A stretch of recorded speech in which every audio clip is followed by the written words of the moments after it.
आज हम लोग पढ़ेंगे stationary oblique standing wave. Shadow heading stationary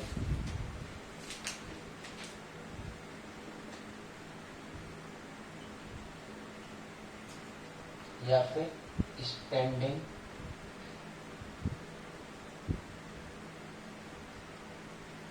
wave. तो देखो लास्ट क्लास में हम लोगों ने वेव का सुपरपोजिशन सीख लिया था, ठीक है। अच्छा देखो, आप लोग इतना ज्यादा डरिए नहीं। स्टेट बोर्ड की बुक के हिसाब से अगर देखा जाएगा तो बहुत छोटे छोटे आसान आसान पार्ट ही हैं बुक में, ठीक है। तो अभी बुक मत पढ़िए, लेकिन जब मैं सारी चीजें फिनिश कर दूंगा तो मैं आपको बोलूंगा कि आप बस अपना वेव का जो चैप्टर है बुक में उसको पढ़ सकते हैं, ठीक है। फिलहाल अभी मत पढ़िए। तो अभी पहले क्लास का अच्छे से समझ लीजिए, जितना समझ सकते हो मैक्सिमम समझने की कोशिश करिए। फिर जब बोर्ड की बुक को मैं पढ़ने को बोलूंगा तो आप पढ़ के देखना, आपको चुटकियों में सारी चीजें समझ में आ जाएंगी। बोर्ड कुछ भी नहीं है, बोर्ड का आप समझ लीजिए कि सिर्फ अपने पढ़ाई का 20% होगा, 20 भी नहीं होगा, मतलब 15 और 10% होगा बोर्ड का बुक में, ठीक। अगर यहाँ समझ में आएगा वहां तो आप ऐसे आराम से कंप्लीटली आप आराम से निपटा देंगे, कोई आपको दिक्कत नहीं होगी, ठीक है। तो red heading stationary oblique standing wave. देखो हम लोग वेव में सुपरपोजिशन वेव सीख चुके हैं। एक वेव यहाँ से आ रहा है, रिफ्लेक्शन हो रहा है, तो दोनों का रिजल्टेंट क्या बन रहा है वो रिजल्टेंट भी बनाना सीख लिया। या दो वेव आ रहे थे, दोनों का सुपरपोजिशन वो भी करना सीख लिया। अब देखो मैं एक केस ले रहा हूँ। मान लिया कि एक यहाँ पर एक स्ट्रिंग को मैंने फिक्स्ड कर दिया, इस जगह से फिक्स कर दिया, और मैं क्या कर रहा हूँ इस वाले पॉइंट पर मैंने एक सोर्स लगाया जो कि एसएचएम जनरेट कर रहा है, ठीक, ऐसा वाइब्रेशन जनरेट कर रहा है। इस तरीके से एक सोर्स कनेक्ट कर दिया, क्या होगा, स्ट्रिंग को थोड़ा टाइट भी रखा है, टेंशन भी रखा होगा। इस सोर्स की वजह से क्या होगा, ये जो स्ट्रिंग है इसमें वेव जनरेट हो जाएगी, वेव जनरेट हो जाएगी। अब अगर वो सोर्स जो कंटिन्यूसली जनरेट कर रहा है, कंटिन्यूस मानी कर ही रहा है, ये वेव इधर आ गई, उसके बाद में वो कर रहा है, कंटिन्यूसली वेव जनरेट कर रहा है। यानी एक इंसिडेंट वेव कंटिन्यूसली आ रही है, तो उस वेव का इस वाले फिक्स्ड एंड से क्या होगा, रिफ्लेक्शन हो जाएगा। रिफ्लेक्शन होगा तो एक यहाँ से बोलेंगे एक रिफ्लेक्टेड वेव भी यहाँ जनरेट हो जाएगी और वो इस तरीके से जा रही होगी। हम बोलेंगे हमारे पास अब दो वेव है, एक इंसिडेंट वेव है और एक रिफ्लेक्टेड वेव है। अब बताओ जरा, अगर फिक्स्ड एंड है तो रिफ्लेक्टेड वेव का जो एम्पलीट्यूड होगा वो नेगेटिव होगा, ऑब्वियसली माइनस साइन में हो जाता है, अपने को पता है, लेकिन वैल्यू वाइज सेम रहता है। किसके सेम रहता है, इंसिडेंट वेव के सेम रहता है। तो अब हम क्या कर रहे हैं कि मानने की ये जो दोनों वेव है, एक यहाँ से इंसिडेंट वेव है और एक यहाँ से रिफ्लेक्टेड वेव है, इन दोनों की इक्वेशन में एज्यूम कर ले रहा हूं। मान लिया कि इंसिडेंट वेव की इक्वेशन है ए साइन ओमेगा टी माइनस के एक्स, ठीक है। माइनस के एक्स क्यों लिखा मैंने, डायरेक्शन की वजह से। अगर प्लस एक्स एक्सिस की तरफ वेव जाती है यह माइनस आता है। जो दूसरी वेव है जो कि रिफ्लेक्ट होकर आ रही है, उस वेव की इक्वेशन सपोर्टेड ऐसी आ रही है, रिफ्लेक्टेड वेव की इक्वेशन ए साइन ओमेगा टी प्लस के एक्स, इस टाइप से उस साइड से आने वाली वेव की इक्वेशन है, ठीक है। अब आप बोलेंगे माइनस कहाँ गए, मैं बोलूंगा माइनस अंदर जाके एडजस्ट होके ऐसा बन गया, ठीक है। तो एक इंसिडेंट वेव की इक्वेशन हो गई, एक रिफ्लेक्टेड वेव की इक्वेशन हो गई। अब ये जो दोनों इक्वेशन है, इधर से जो वेव आ रही है, कोई भी इस साइड से वेव आ रही है, उसकी वेव की इक्वेशन क्या होगी, ए साइन ओमेगा टी प्लस के एक्स। प्लस क्यों, क्योंकि इस साइड को, और प्लस एक फाई वन भी होगा, फाई वन मैंने 0 ले लिया। इनिशियल कंडीशन कुछ ऐसी कंसीडर कर लिया हमने, टाइम 0 वो लिया जिस टाइम पर वो फाई 0 आ सके। और एक इंसिडेंट वेव आगे को जा रही है, उसका भी एम्पलीट्यूड एक। फिलहाल में ये जो दो वेव हैं एक्चुअली में दो नहीं है, या तो एक ही इंसिडेंट है उसी से दूसरा जनरेट होगा, लेकिन मैं क्या बोल रहा हूँ, दो वेव है, एक इंसिडेंट वेव एक रिफ्लेक्टेड वेव, दोनों के एम्पलीट्यूड का वैल्यू सेम, ठीक है। डायरेक्शन अलग अलग अलग होने की वजह से यहाँ पर क्या आएगा, माइनस आएगा, तो यहाँ क्या आएगा, प्लस आएगा। ये प्लस माइनस समझ में आ रहा है आपको? सबसे पहले लेक्चर में जब हम लोगों ने इक्वेशन ऑफ वेव पढ़ा था, ठीक है, वहां से ये दोनों चीजें क्लियर हो रही थी आपको, अगर याद है। तो ये जो दोनों वेव हैं, इन दोनों वेव का रिजल्टेंट अगर हम सोचें हर एक पॉइंट पर, हर एक अलग अलग एक्स पर रिजल्टेंट, तो क्या हो जाएगा? हम लोगों ने सिंपल सीधा सीधा सुपरपोजिशन में पढ़ा है कि किसी भी पॉइंट पर जो रिजल्टेंट वेव होगा, उस रिजल्टेंट का वाई क्या होगा, दोनों वेव का वाई का डायरेक्ट एडिशन, वेक्टर एडिशन, मतलब विद साइन। ओके, मैग्नीट्यूड नहीं लेना है, जैसी वैल्यू वैसी, मतलब ये नेगेटिव की वैल्यू तो नेगेटिव लेना है, ये पॉजिटिव की वैल्यू तो पॉजिटिव लेना है। ये दोनों पॉजिटिव है तो ऐड हो जाएगा, डबल हो जाएगा। एक का एम्पलीट्यूड मतलब प्लस ए है, दूसरे का माइनस है, तो सबट्रैक्ट होकर जीरो हो जाएगा। यानी डायरेक्ट ऐड करना है, डायरेक्ट एडिशन। अब यहाँ पर अगर डायरेक्ट ऐड करना है, चलो जरा लिखो क्या आएगा, ए साइन ओमेगा टी माइनस के एक्स प्लस ए साइन ओमेगा टी प्लस के एक्स, क्या ऐसा लिख सकते हैं? ओके, ए को देखो आप कॉमन कर दीजिए, ए को कॉमन करेंगे तो जो वाई रिजल्टेंट है ये आपको ऐसा कुछ मिलेगा। ए कॉमन किया मैंने तो साइन ओमेगा टी माइनस के x plus sign omega T plus के एक्स, ठीक है। अब देखो जरा, अगर मैं इस एंगल को C कंसीडर करूं और इसको अगर मैं D कंसीडर करूं,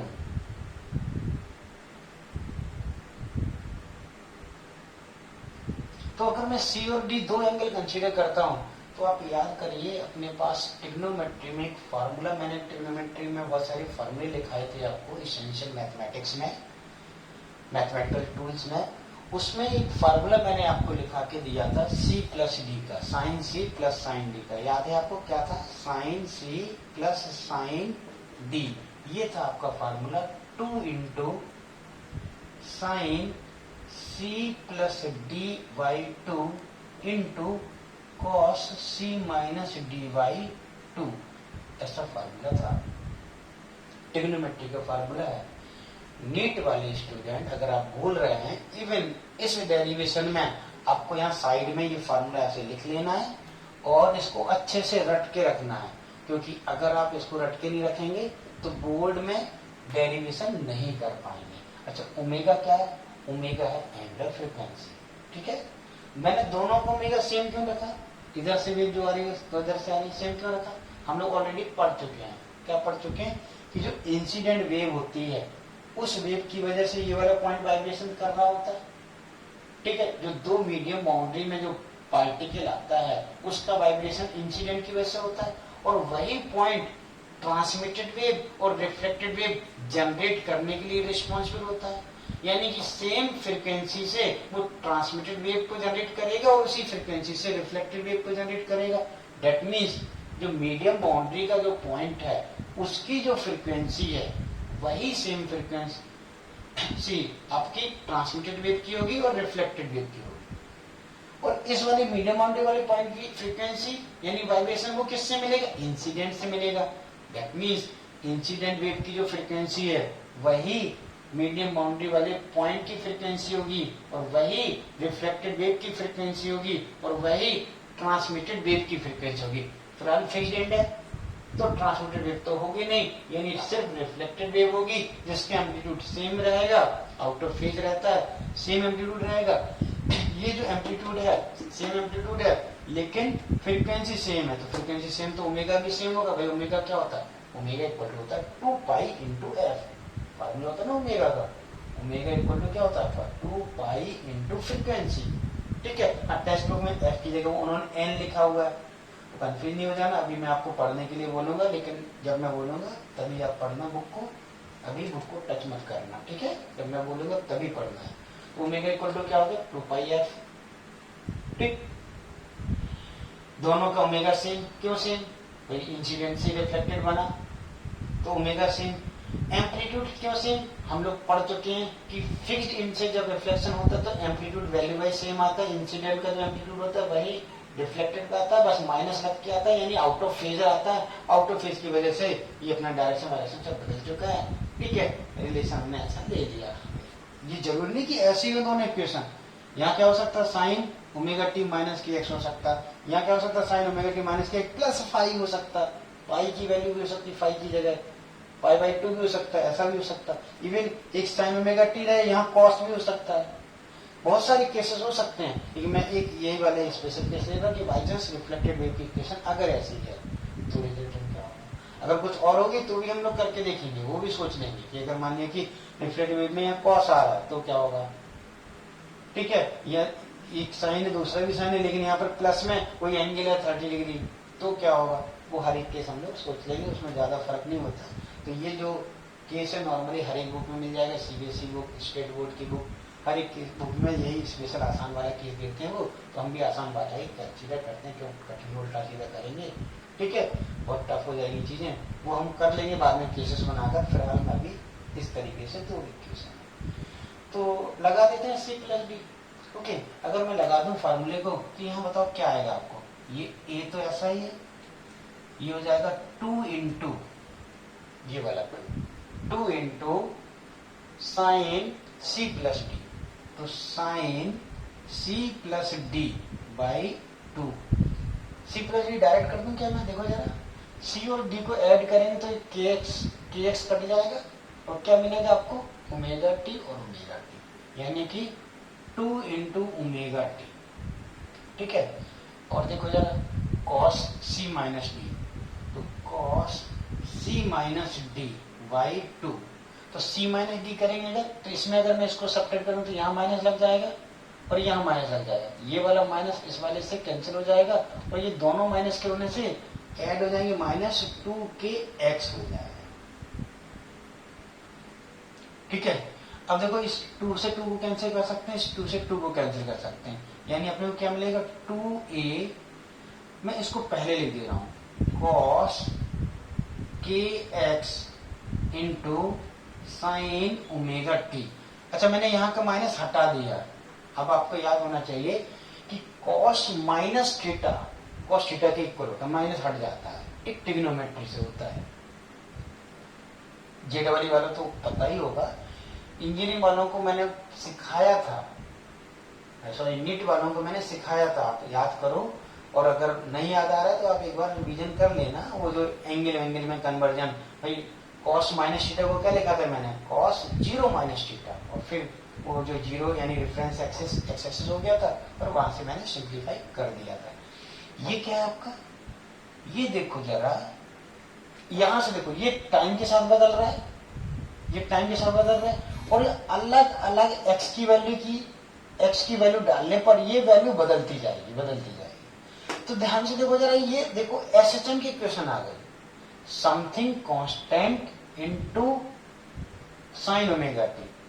देखो मानिए कि यहाँ पर मैंने एक्स की कुछ वैल्यू डाली 10 मीटर, यहां से 10 मीटर पे एक पॉइंट लिया, उसका यहाँ वैल्यू डाल दिया, 10 मीटर डाल दिया। ये एंगल आया, मानिए एंगल आया 30 डिग्री, कॉस 30 कितना हो गया, कॉस 30 हो गया आपका √3/2। ये 2 कैंसिल हो गया, यानी क्या मिला आपको, मिला √3a साइन ओमेगा टी। तो ये साइन ओमेगा टी और सामने ये क्या हो गया, एम्पलीट्यूड, यानी कि इस वाले एम्पलीट्यूड का एसएचएम आ गया। डेट मीन्स ये जो इक्वेशन है, ये इक्वेशन एसएचएम की इक्वेशन है, और उस एसएचएम की इक्वेशन में ये वाला जो टर्म है, इतना पूरा टर्म, ये एम्पलीट्यूड का काम कर रहा है, और वो भी एम्पलीट्यूड किसी पर्टिकुलर एक्स पर एम्पलीट्यूड, किसी पर्टिकुलर एक्स का एम्पलीट्यूड, मतलब एक्स की अलग अलग वैल्यू के लिए अलग अलग वैल्यू का एम्पलीट्यूड, मतलब एम्पलीट्यूड जो है वो एक्स का फंक्शन आ रहा है इनटू साइन ओमेगा टी। मतलब आपको क्या मिल रहा है, आपको जो रिजल्टेंट वाई मिल रहा है, उस रिजल्टेंट वाई में हम लोग क्या बोलेंगे कि हर स्ट्रिंग के हर एक पॉइंट का एसएचएम हो रहा है, और हर एक पॉइंट का जो एसएचएम उसका एम्पलीट्यूड अलग अलग है। यानी x = 1 मीटर का एम्पलीट्यूड कुछ और होगा, 2 का कुछ और होगा, 3 का कुछ होगा, 4 का कुछ होगा, हर एक का एम्पलीट्यूड अलग अलग वैल्यू का होगा। ठीक है, अलग अलग वैल्यू का यहाँ पर एम्पलीट्यूड रहेगा। यानी हम चाहे यहाँ पर लिख सकते हैं कि जो एम्पलीट्यूड है किसी पर्टिकुलर x का, वो एम्पलीट्यूड है अपना 2a इंटू कॉस के एक्स, इस टाइप का अपना एम्पलीट्यूड आ गया। ठीक है, चलो जरा एक बार वैल्यू को डाल के देखते हैं कि अगर ऐसा है तो अपने को क्या लगेगा, जो स्ट्रिंग है उसके हर एक पॉइंट SHM कर रहे होंगे और हर एक पॉइंट के SHM का जो एम्पलीट्यूड होगा वो इस पर्टिकुलर इक्वेशन के हिसाब से होगा। ओके, तो एम्पलीट्यूड की अगर वैल्यू निकालना चाहूं तो मैं एक बार के की वैल्यू डाल दे रहा हूं, 2a cos के होता है अपना 2 pi divided by lambda into x. ठीक है, 2 pi by lambda into x. तो यहाँ पर अगर मैं एम्पलीट्यूड की वैल्यूज अगर मैं आपसे कैलकुलेट करवाता हूं, ठीक है, एक मिनट ये आप कॉपी कर चुके होंगे या पॉज करके कॉपी कर लेना, मैं इसको भी हटा दे रहा हूँ, मुझे ज्यादा बोर्ड की जरूरत फील हो रही है। तो मैं ये जो एम्पलीट्यूड है उनकी वैल्यू अगर मैं निकाल के देखूं तो मैं अलग अलग एक्स पर वैल्यू निकाल, मतलब जो पॉइंट एक्स इक्वल टू 0 पर है उस वाले पॉइंट का एम्पलीट्यूड क्या होगा। तो एक्स इक्वल टू 0 वाले पॉइंट का एम्पलीट्यूड कितना आएगा, देखो जरा, उस वाले पॉइंट का एम्पलीट्यूड एक्स इक्वल टू 0 वाले पॉइंट का एम्पलीट्यूड ये हो जाएगा 2a cos 0। cos 0 कितना होगा 1, 2a cos 0, 0 कैसे आया, यहाँ 0 डाला ये पूरा 0 हो गया, और cos 0 क्या होता है 1 होता है, यानी 2a आया। Similarly at x equal to special point ले लेते हैं जरा। स्पेशल पॉइंट कैसे होंगे भाई, जो स्ट्रिंग होती है उसमें अगर मानिए एक वेव जनरेट हो रही है, उस वेव का वेवलेंथ लैम्डा है, तो स्पेशल पॉइंट क्या क्या हो सकते हैं, lambda by 4, lambda by 2, 3 lambda by 4 lambda, ऐसे पॉइंट स्पेशल हो सकते हैं। अदरवाइज आप कुछ भी डाल सकते हो, एक्स की वैल्यू लैम्डा बाई 20 भी डाल सकते हो, एक्स की वैल्यू 10 मीटर भी डाल सकते हो, आपकी मर्जी, जो चाहो वो एक्स डाल सकते हो। ठीक है, तो मैंने तो सबसे पहले स्पेशल 0 ले लिया एक्स, अब मैं लेने जा रहा हूँ x equal to lambda by 4। Lambda by 4 पर जो पार्टिकल, लैम्डा बाई 4 डिस्टेंस पर जो पार्टिकल होगा वो SHM अगर कर रहा है तो उसके SHM का इक्वेशन क्या होगा, सॉरी उसके SHM का एम्पलीट्यूड क्या होगा, यानी मैं लिखूंगा amplitude of x equal to lambda by 4 that is equal to 2a into cos 2 pi divided by lambda into lambda by 4। तो एक लैम्डा से लैम्डा कैंसिल हो जाएगा, 2 से 4 कैंसिल होकर अपॉन में 2 बचेगा, तो ये हो जाएगा पाई बाई 2। पाई बाई 2 का मतलब 90 डिग्री, 90 डिग्री तो cos 90 कितना होता है 0 होता है, यानी इसका वैल्यू 0 आ जाएगा। ठीक है, ओके। अच्छा एक काम करते हैं, इसके पहले भी एक और पॉइंट ले लेते हैं, at x equal to lambda by 8 ले लेता हूँ, और पहले और पास में एक पॉइंट ले लेते हैं, उसका एम्पलीट्यूड क्या आ जाएगा, A at lambda by 8 equal to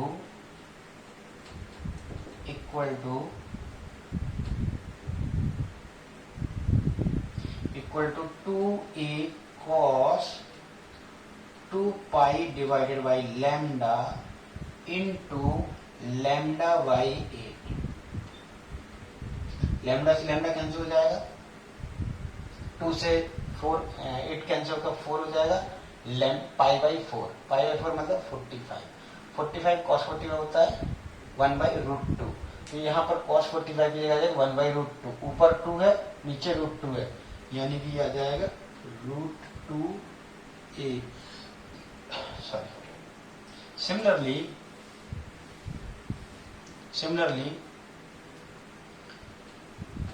x equal to, अब मैं और आगे का पॉइंट ले लेता हूँ, ठीक है, तो लैम्डा बाई 4 हो गया, लैम्डा बाई 8 भी हो गया, और लैम्डा बाई 4 से और आगे बढ़िए तो एक काम कर दे रहे हैं, लैम्डा बाई 3 लैम्डा बाई 8 ले लूँ मैं, चलो ले लेते हैं 3 लैम्डा बाई 8, तो इस वाले पॉइंट छोटा छोटा लिख रहा हूँ मैं, 3 लैम्डा बाई 8 इक्वल टू क्या आएगा, देखो बताओ जरा, cos 2a cos 2 pi divided by lambda into 3 lambda by 8, बताओ क्या आएगा, लैम्डा लैम्डा कैंसिल, 2 से 8 कैंसिल 4, तो ये हो गया आपका 3π/4। 3π/4 को लिख सकते हैं पाई माइनस π/4। तो cos पाई माइनस π/4 ये हो गया सेकंड क्वाड्रेंट में। सेकंड क्वाड्रेंट में निगेटिव होता है cos, तो ये हो जाएगा आपका माइनस में आएगा, -1/√2, तो ये हो जाएगा √2 × 8। ये ऊपर वाले 2 से कैंसिल होगा। ठीक है। सिमिलरली एक और पॉइंट ले लेता हूं मैं, at x equal to lambda y, यहाँ पर 4/2 कर दीजिए। ठीक है, तो λ/2 आ गया 4/8। इस वाले वैल्यू पर x की वैल्यू λ/2 पर, तो बताओ जरा λ/2 पर एम्पलीट्यूड क्या आएगा। तो x की जगह डाल दीजिए λ/2। जैसे आप x की λ/2 डालेंगे तो आपको मिलेगा 2a cos 2π divided by lambda into λ/2। 2 से 2 कैंसिल, लैम्डा से लैम्डा कैंसिल, बचा पाई, cos पाई होता है -1, यानी -2a आ गया। ठीक है, ओके। और वैल्यू आगे बढ़ाते हैं, और अगर वैल्यू आगे बढ़ाते हैं तो चलो मैं ले ले रहा हूं at x equal to amplitude at x equal to, तो λ/8 और आगे बढ़ा देते हैं। ठीक है, तो क्या हो जाएगा आपका, ये हो जाएगा 5 λ/8। 5 λ/8 इस पर एम्पलीट्यूड क्या आएगा। तो यहाँ पर यहीं पे सॉल्व कर लेते हैं। मान लीजिए कि 5 λ/8 डालूंगा मैं, तो लैम्डा तो कट जाएगा, यहाँ 5 रहेगा, ये 2 हो जाएगा, यानी मिलेगा क्या 5π/4। 5π/4 को क्या लिख सकते हैं हम लोग, पाई प्लस π/4। पाई प्लस π/4 की वैल्यू निगेटिव में ही आएगी, यानी कि आपको -1/√2 मिलेगा। ऊपर का 2 कैंसिल होकर आपको मिल जाएगा -√2a। ठीक है, ओके। अच्छा देखो, तो ये वैल्यूज ऐसे रिपीट होने लगी ना। ये क्या था आपका, ये था λ/2 से λ/8 कम था, और यहाँ पर λ/2 से λ/8 एक्स्ट्रा है। ये λ/8 एक्स्ट्रा बढ़ गया ना, यानी 5 λ/8 हो गया। ठीक है, तो इसके बाद में ये वैल्यू यहाँ सेम आ गई है। तो और मैं वैल्यू सोचूं, अगर मैं क्या बोल सकता हूँ कि इसमें और λ/8 बढ़ाएंगे तो क्या हो जाएगा आपका 6 λ/8। तो 6 λ/8 पर वैल्यू क्या आ जाएगी, ये वाली आ जाएगी, 0 आ जाएगी। नहीं, ये नेगेटिव था, नेगेटिव आया, ये नेगेटिव आया ना, तो प्लस में √2a आ जाएगा।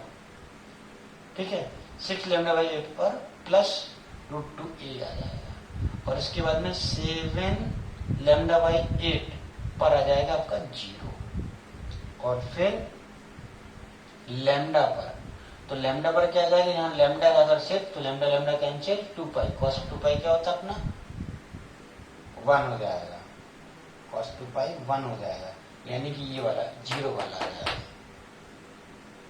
ठीक है, तो एक काम करता हूं मैं, ये सारी वैल्यूज यहाँ पे लिख देता हूं, और आप इसको, मैं इसको ही पहले इरेज कर दूंगा। मतलब आपको क्या करना है, ऐसे समझ लेना है कि ये वाली वैल्यू के बाद में सारी वैल्यू रिपीट जैसी हो रही है। ओके, तो बताओ जरा a एट क्या है, और इसको λ/4 बढ़ाइए। एक मिनट, वीडियो में कोई प्रॉब्लम तो नहीं है, देखता हूँ।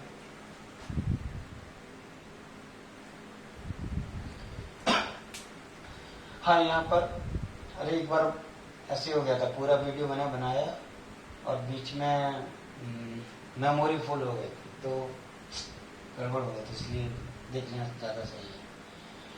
तो देखो जरा, अगर मैं यहाँ पर x की वैल्यू और बढ़ाइए λ/8, तो 6 λ/8 की अगर मैं बात करूं, तो ये वाली वैल्यू, इसके बाद में ये जो है λ/8 ज्यादा है, ये λ/8 कम है इससे।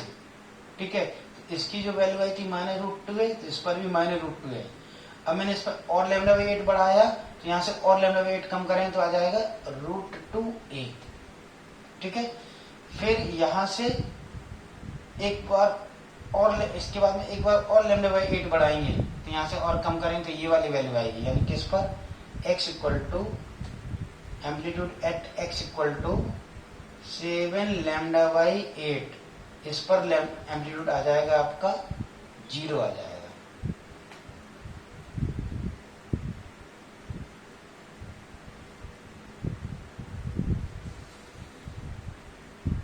एक मिनट, ये गड़बड़ हो गया। ये जो है ये मुझे पहले लिखना था, ये यहां लिखना था।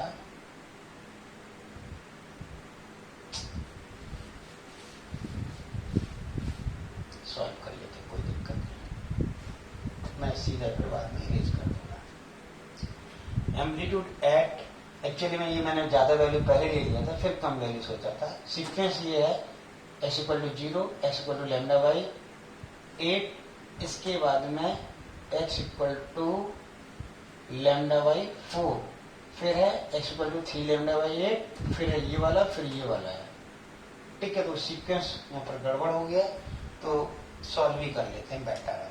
तो और लैम्डा बाई 8 बढ़ाएंगे तो क्या मिल जाएगा, 6 लैम्डा बाई 8। जरा वैल्यू देखो जरा, तो 2a cos 2 pi by lambda into 6 lambda by 8। Lambda से लैम्डा कैंसिल हो गया, और ये एक 2 से कैंसिल हो गया, एक इधर से भी कैंसिल हो गया, तो मिल जाएगा 2a cos, कितना हो जाएगा, 3 पाई बाई 2, 2 बार कैंसिल हो गया ना, 3 पाई बाई 2, 3 पाई बाई 2 मतलब pi plus pi by 2, pi plus pi by 2 मतलब कौन सा, ये कितना वैल्यू, cos 91 हो जाएगा। ठीक है, थर्ड क्वाड्रेंट में आ रहा तो माइनस का हो जाएगा, तो माइनस 2a, माइनस 2a आ जाएगा।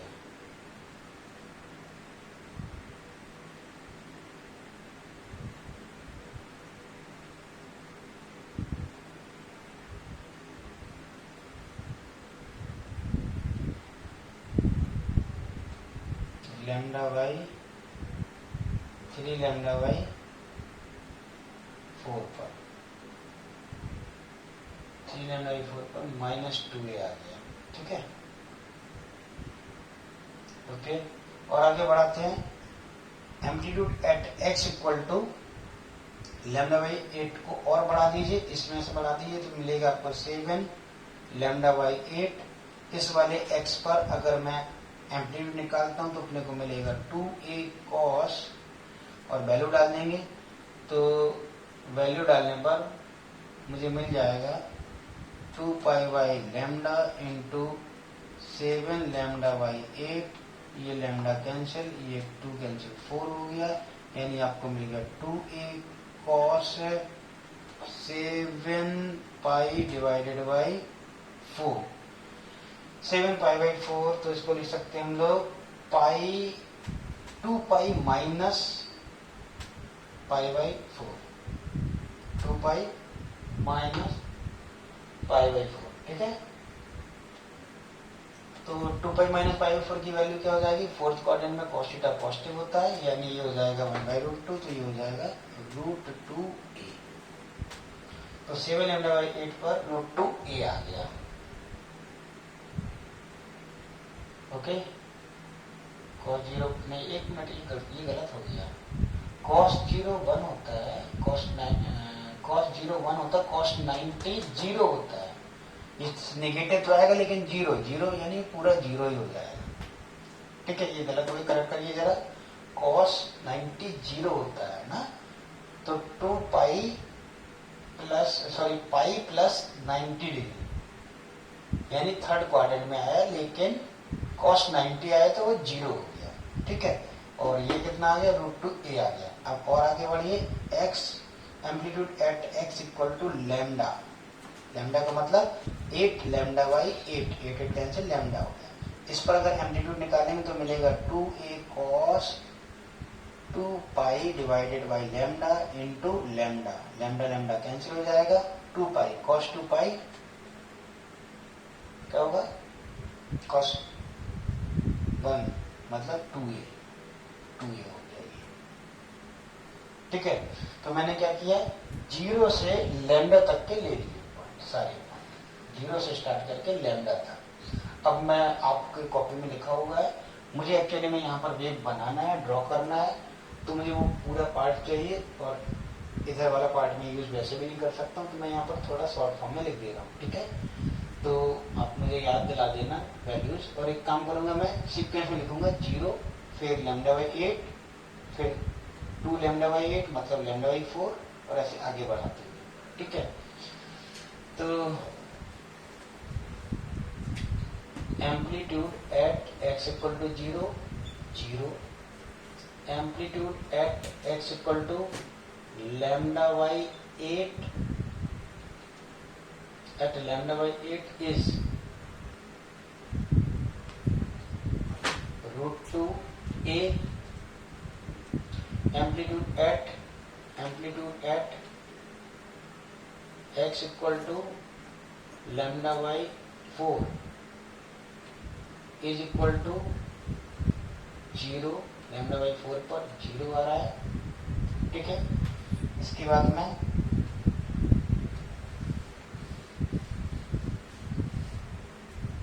Amplitude at x equal to 3 λ/2, 3 λ/2 नहीं, सॉरी क्या होना चाहिए, 8 होना चाहिए ना, 8 λ/8 λ/8 हर बार बढ़ता जा रहा है, ठीक है। तो ये आया था आपका -√2a,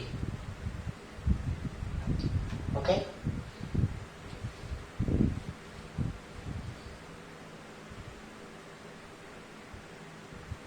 ये आया था ना, एक बार मैं देख लूं,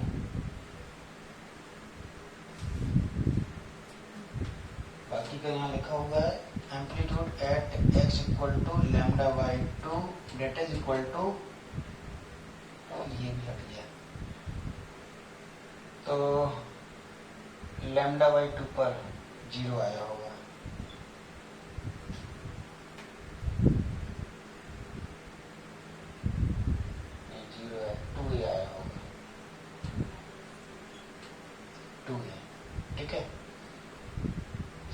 क्या हो जाएगा, ये हो जाएगा cos 2π/λ इंटू λ/2, ये 2 से 2 कैंसिल, cos पाई का वैल्यू होता है -1 -2a आया होगा, -2a कर दीजिए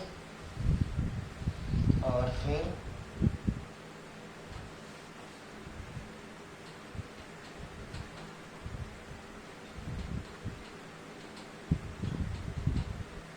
एम्पलीट्यूड एट 5 λ/8,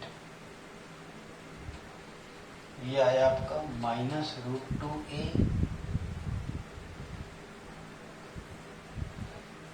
इसके बाद में एम्पलीट्यूड एट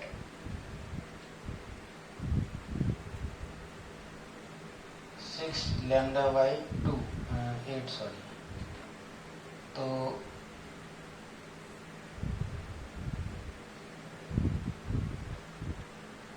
ये 0 आया होगा, यहाँ लिखा होगा देखो 0, ठीक है। और यहीं पर मैं लिख दे रहा हूँ amplitude at 7 λ/8 that is equal to √2a, ठीक है। और फिर लास्ट में amplitude at lambda that is equal to 2a, चलिए।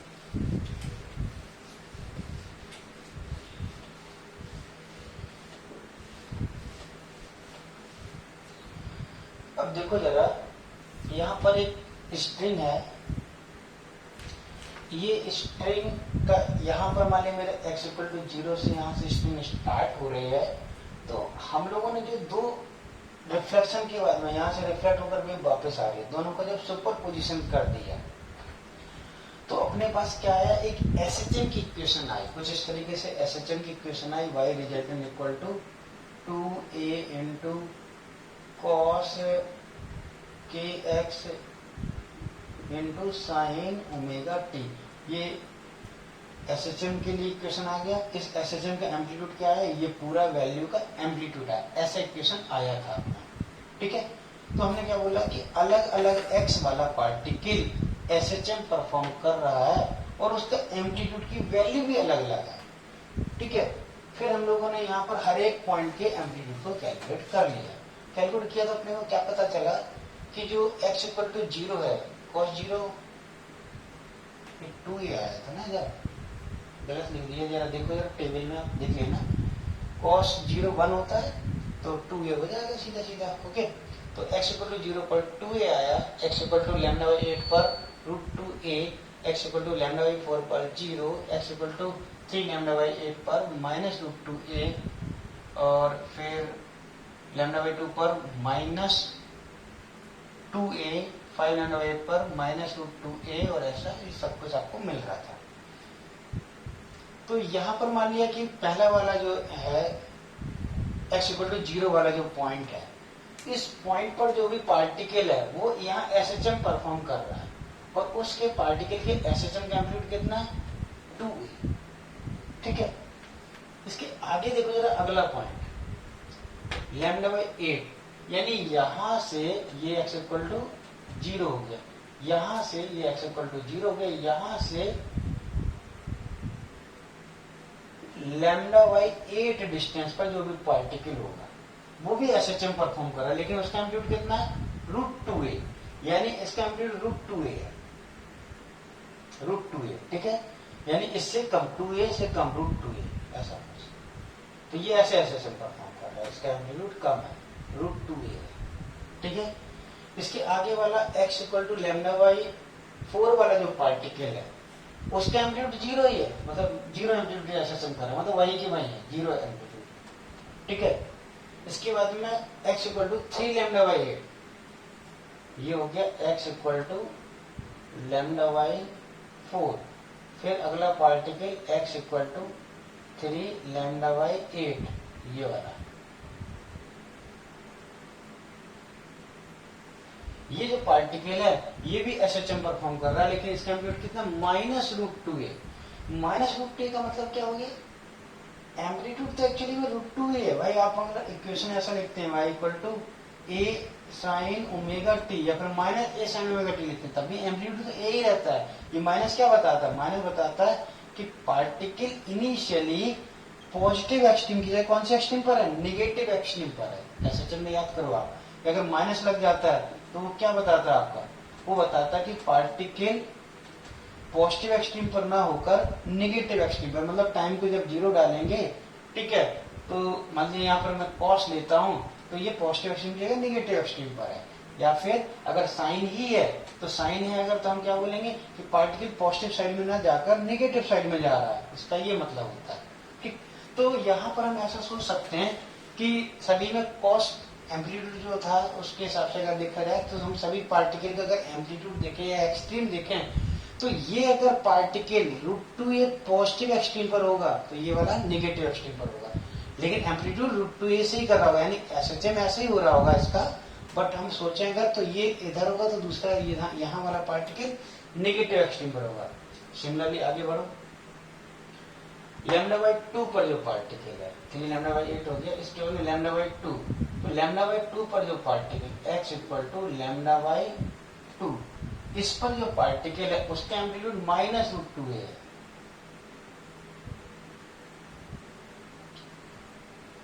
माइनस का मतलब वही हो गया, फिर से नेगेटिव एक्सट्रीम। फिर आगे बढ़ते हैं, -2a हो गया, 5 लैम्डा बाई 8, 5 लैम्डा बाई 8, तो ये -√2a, ठीक है। इसके बाद में 0, फिर √2a, फिर से यहाँ पर √2a, और ऐसे और भी आगे जितनी बड़ी स्ट्रिंग बहुत बड़ी जगह, तो जहां तक स्ट्रिंग है वहां तक ऐसे आपको मिलता रहेगा। इवन इसके बीच में भी अगर हम पार्टिकल सोचें, जैसे ये लैम्डा बाई 8 है, और कम सोचे लैम्डा बाई 20 सोचे अगर, तो उसका भी कुछ एम्पलीट्यूड आएगा। ठीक है, अगर देखा जाए तो जो एम्पलीट्यूड है वो किसका फंक्शन है, एम्पलीट्यूड जो आ रहा है किसी भी पॉइंट का, किसी भी पर्टिकुलर x का जो एम्पलीट्यूड है वो x का फंक्शन है, और जो कि 2a cos k into x ऐसा है। यानी x की अलग अलग वैल्यू पर ये कंटिन्यूस फंक्शन है, तो कॉस का ग्राफ आएगा। यानी एम्पलीट्यूड का अगर सोचें तो एम्पलीट्यूड कॉस का ग्राफ आएगा। इसको अगर x के साथ में प्लॉट करें तो ऐसा ग्राफ आएगा, कॉस का ग्राफ आएगा। यानी कि हम किसी भी x का अगर एम्पलीट्यूड पता करना है तो इसकी ग्राफ से पता कर सकते हैं। That means x equal to 0 का एम्पलीट्यूड क्या होगा, ये होगा 2a होगा। x इक्वल टू इस वाले पॉइंट का ये क्या हो गया अपना, ये लैम्डा बाई 2 हो जाएगा, लैम्डा बाई 4 हो जाएगा, सॉरी यहां से तक लैम्डा बाई 4, ये लैम्डा बाई यहां से यहां तक एक वेव हो गया, नहीं यहां एक वेव हो गया, यहां बना के दिखाता हूं मैं, ये एक वेव हो गया यहां से तक लैम्डा, ये आपका लैम्डा बाई 2, ये लैम्डा बाई 4, तो लैम्डा बाई 4 का एम्पलीट्यूड कितना आएगा, 0 आएगा। ठीक है, इस वाले पॉइंट का लैम्डा बाई 2 का एम्पलीट्यूड -2a आएगा। 3 लैम्डा बाई 8 का एम्पलीट्यूड, 3 लैम्डा बाई 4 का एम्पलीट्यूड 0 आ जाएगा। लैम्डा का एम्पलीट्यूड फिर से 2a आ जाएगा। यानी कि cos थीटा के ग्राफ से हम आसानी से यहाँ पर अलग अलग पॉइंट के एम्पलीट्यूड के बारे में सोच सकते हैं। तो यहाँ पर जितने भी पॉइंट है उन सबके एम्पलीट्यूड अलग अलग हैं, और उसमें भी अपने को एक और आइडिया लगा कि यहाँ का जो एम्पलीट्यूड अगर पॉजिटिव है, ये पॉजिटिव है, तो ये इसका एम्पलीट्यूड 0 है, और फिर क्या हो गया, एम्पलीट्यूड बढ़ता जा रहा है। तो अब हम हर एक पॉइंट को एक साथ सोचे तो हम ऐसा बोलेंगे कि जो एम्पलीट्यूड है वो कुछ इस तरीके से है,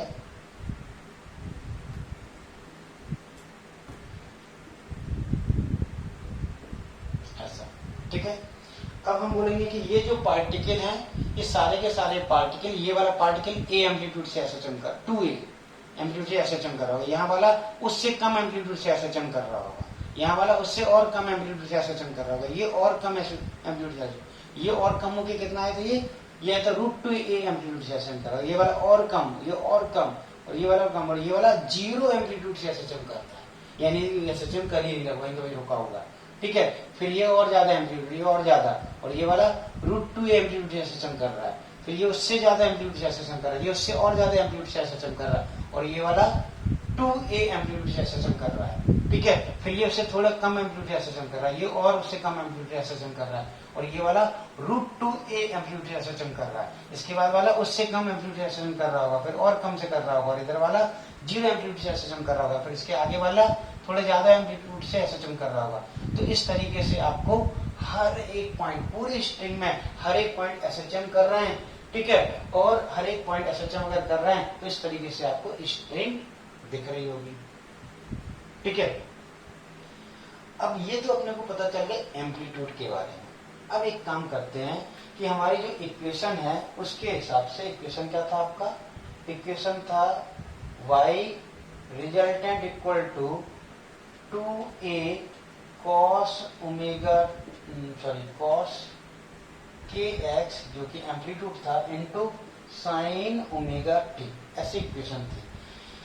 तो अब मैं अगर यहां पर इसकी वैल्यू के बारे में सोचूं तो टाइम t इक्वल टू 0 पर अगर मैं सोचता हूं, एट t इक्वल टू 0, तो हम क्या बोलेंगे कि एट t इक्वल टू 0 हर एक पार्टिकल एसएचएम कर रहा है, टाइम t इक्वल टू 0 पर वो सारे के सारे पार्टिकल अलग अलग एम्पलीट्यूड के पार्टिकल हैं, अलग अलग जगह के जो पार्टिकल उनके एम्पलीट्यूड अलग अलग वैल्यू के हैं, तो वो सारे के सारे जितने भी पार्टिकल हैं, ठीक है, उन पार्टिकल के लिए y का वैल्यू क्या आएगा, 0 आ जाएगा। क्यों, टाइम 0 पर sin ωt 0, तो सबका y 0 होगा। यानी टाइम t इक्वल टू 0 पर सारे के सारे पार्टिकल कहाँ होंगे, सारे के सारे पार्टिकल इस जगह होंगे, ये भी सभी के सभी अपनी मेन पोजीशन पर होंगे। ठीक है, क्योंकि ये y हर एक x का जो y है वो कितना हो जाएगा, 0 हो जाएगा। यानी कि पूरी की पूरी स्ट्रिंग ऐसे दिखेगी आपको। ठीक है, इसके बाद में और अगले टाइम की बात करें, ये जो मैंने यहाँ पर दिखाया 0 पर, वो कब का दिखाया, 0 सेकंड का दिखाया। फिर अगर मैं at a time t equal to, कम करता हूं, मैं ड्रॉ करके भी दिखा देता हूं। ठीक है, यहां पर मैं ड्रॉ करके दिखा देता हूं कि अपनी स्ट्रिंग कैसे दिख रही होगी।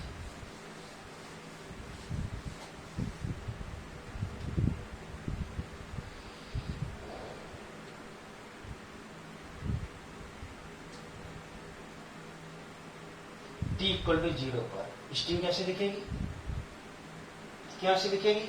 क्योंकि हर एक पार्टिकल का y 0, एम्पलीट्यूड अलग अलग है लेकिन सभी मीन पोजीशन पर है। मतलब ये एसएचएम कर रहा है बट अभी कहाँ है, मीन पर है। ये भी अपनी मीन पर है, ये भी मीन पर है। मतलब सभी वाई डायरेक्शन में एसएचएम कर रहे हैं लेकिन सभी के सभी इस टाइम पर अपनी मीन पोजीशन पर है।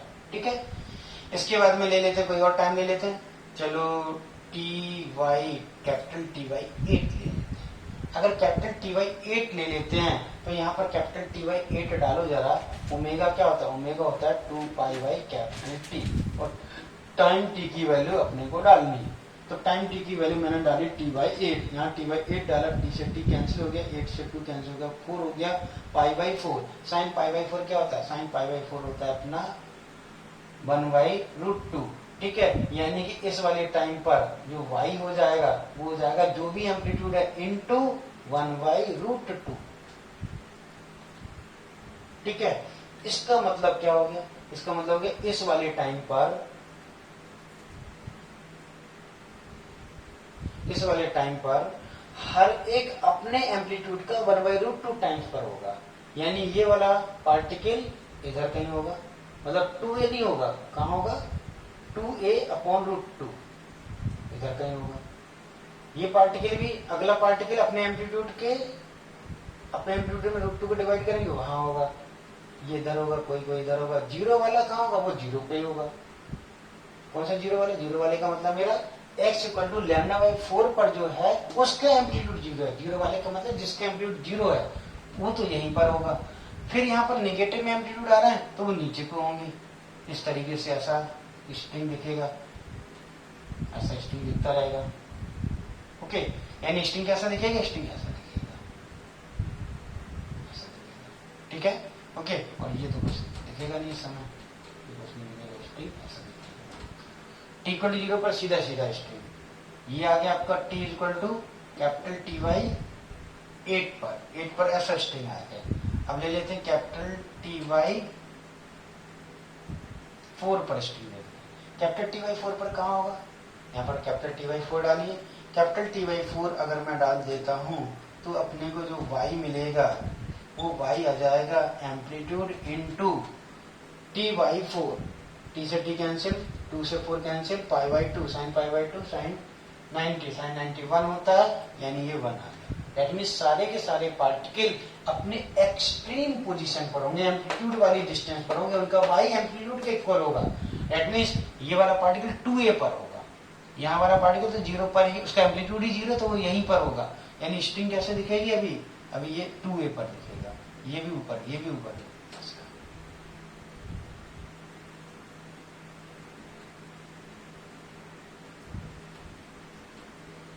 ऐसी स्ट्रिंग लिखेगा और आगे पूरी स्ट्रिंग होगी। मैं ड्रॉ नहीं कर सकता, जगह नहीं अपने पास।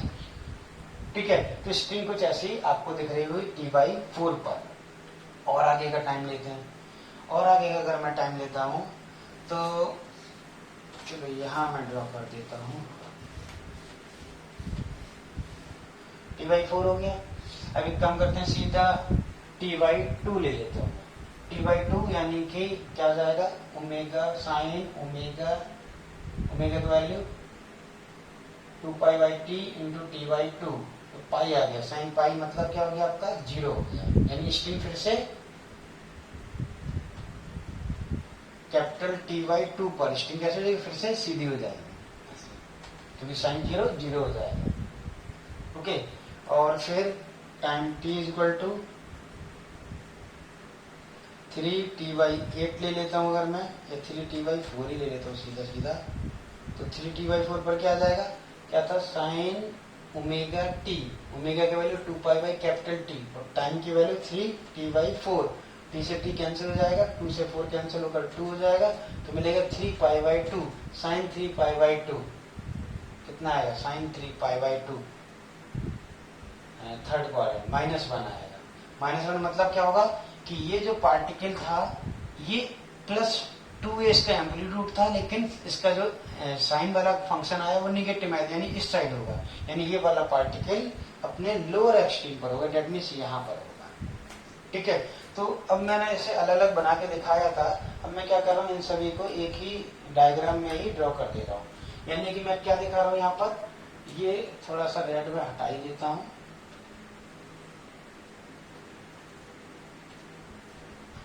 टाइम t इक्वल टू 0 पर सारे पार्टिकल ऐसे इधर होंगे, सारे पार्टिकल इधर होंगे, ठीक है।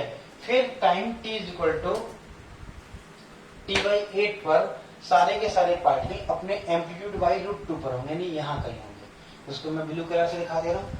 तो ये इधर होगा अगर, तो ये अपने एम्पलीट्यूड बाई √2 पर होगा, ये अपने एम्पलीट्यूड बाई √2 पर, एम्पलीट्यूड बाई √2 पर, एम्पलीट्यूड बाई √2 पर, एम्पलीट्यूड बाई √2 पर, और ये 0 पर, वैसा ही रहेगा, ठीक है। सिमिलरली यहाँ वाला पार्टिकल एम्पलीट्यूड बाई √2 पर, लेकिन माइनस साइन है तो ऐसे थोड़ा पीछे पर रहेगा, इस तरीके से,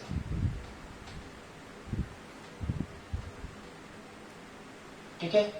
फिर इसके बाद में और अगले टाइम पर क्या आएगा, सभी अपने एम्पलीट्यूड पर पहुंच जाएंगे, यानी यहाँ पहुंच जाएंगे, यानी ये इधर पहुंच जाएगा, ये इधर पहुंच जाएगा, इधर इधर ऐसा, ये इधर एम्पलीट्यूड पर, एम्पलीट्यूड एम्पलीट्यूड,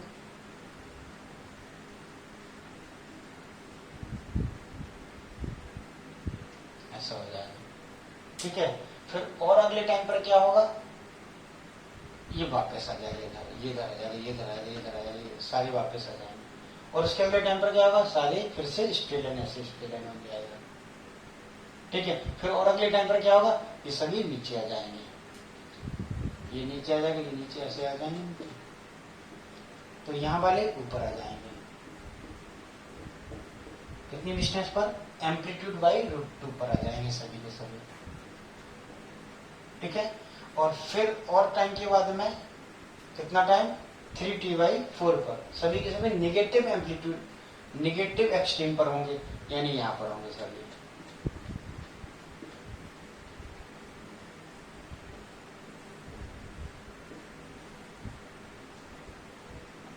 ऐसा।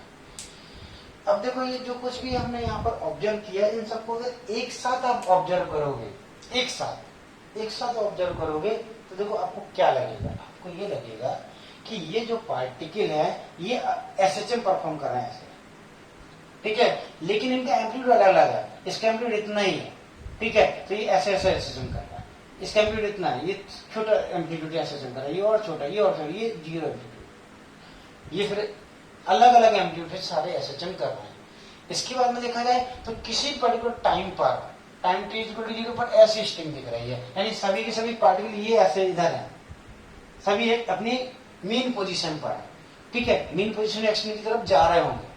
फिर किसी टाइम पर देखा जाए तो ये सभी के सभी ये एम्पलीट्यूड बाई अपने एम्पलीट्यूड के √2 टाइम पर आ गए, ऐसा स्ट्रिंग दिखने लगेगा, ठीक है। और यहाँ वाले नीचे पे ऐसे आ गए, ऐसा स्ट्रिंग दिखने लगेगा, स्ट्रिंग ऐसा दिखेगा, ठीक है। फिर और अगले टाइम की बात करें तो ये एक्सट्रीम पर आ जाएंगे, ऐसा दिखेगा, तो यहाँ वाले माइनस एम्पलीट्यूड था, निगेटिव था, ये इधर आ जाएंगे, ऐसा स्ट्रिंग दिखेगा, ठीक। और ऐसा कंटिन्यूसली होता रहेगा, यानी क्या होगा कि यहाँ वाले स्ट्रिंग ऐसे ऊपर ऐसे पार्टिकल उठेंगे, ऐसे जाएगा, फिर वापस आएंगे, फिर नीचे आएगा, ऐसा यहाँ ऐसा होता रहेगा। सिमिलरली यहाँ से यहाँ तक, अगर यहाँ से यहाँ तक सोचें अगर हम, तो t इक्वल टू 0 पर तो स्ट्रिंग ऐसी थी, फिर सभी जाएंगे SHM कर रहे हैं, तो सभी अपने एक्सट्रीम तक जाएंगे। स्ट्रिंग पहले टाइम t इक्वल टू 0 पर स्ट्रिंग सीधी थी, सभी मूव कर रहे थे, SHM कर रहे थे, तो सभी किसी टाइम पर, किसी पर्टिकुलर टाइम पर अपने एक्सट्रीम पर जाएंगे, लेकिन सभी के लिए जो SHM की इक्वेशन वो सेम है, amplitude into sine omega T. तो टाइम जैसे बढ़ेगा, जब साइन ओमेगा टी की वैल्यू जब 1 होगी, तो सभी के लिए जो y होगा वो मैक्सिमम होगा, यानी कि सभी के सभी अपने एक्सट्रीम पर होंगे, यानी अपने एम्पलीट्यूड वाली डिस्टेंस पर होंगे, लेकिन एम्पलीट्यूड हर एक का अलग है, हर एक का अलग अलग है। तो क्या होगा, जिसका 0 हो तो वहीं के वहीं बना रहेगा, जिसका एम्पलीट्यूड 2 है वो 2a पर चला जाएगा, यानी सभी एक साथ अपने एक्सट्रीम पर जाएंगे। फिर जब वापस आ रहा है तो सभी ऐसे वापस आ रहे हैं एक साथ, फिर सभी निगेटिव एक्सट्रीम पर जाएंगे, और ऐसा यहाँ ऐसा होता रहेगा, ठीक है। सिमिलरली ऐसे यहाँ होगा, और जितनी बड़ी स्ट्रिंग है हर जगह ऐसा होने लगेगा।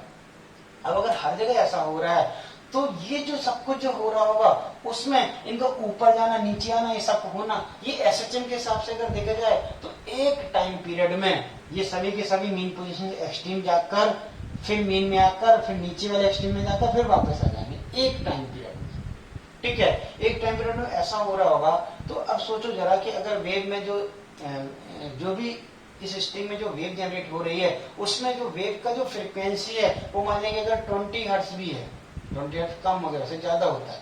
अगर 20 हर्ट्ज भी है तो इसका मतलब क्या होगा, 1 सेकंड में ये अपना पूरा एसएचएम 20 बार कंप्लीट कर लेंगे, इसका ये मतलब हो गया। यानी क्या होगा, आपका ये जो स्ट्रिंग है ऐसे ऐसे वाइब्रेशन कर रही होगी ऐसे, और जब ऐसे ऐसे वाइब्रेशन कर रही होगी, ऊपर नीचे वाइब्रेशन कर रही होगी, तो आपको क्या दिखेगा, आप जब एक साथ ऑब्जर्व कर रहे होंगे, एट अ ग्लांस आप पूरी स्ट्रिंग को देखेंगे, ठीक है। जैसे जब फैन रोटेट करता है, और आप जब फैन को आप देखते हैं कंटिन्यूसली फैन रोटेट कर रहा होता है, तो आप क्या देखते हैं कि एक सर्कल जैसा बन गया। तो यहाँ पर आप क्या देखेंगे कि ये जो स्ट्रिंग है जो कंटिन्यूसली ऐसा ऐसा वाइब्रेशन कर रही है, यहाँ वाले भी ऐसा ऐसे एसएचएम कर रही है, हर एक का एम्पलीट्यूड अलग अलग होने की वजह से आपको क्या दिखेगा, जो स्ट्रिंग है वो स्ट्रिंग कुछ ऐसे दिखने लगेगी, इस तरीके से।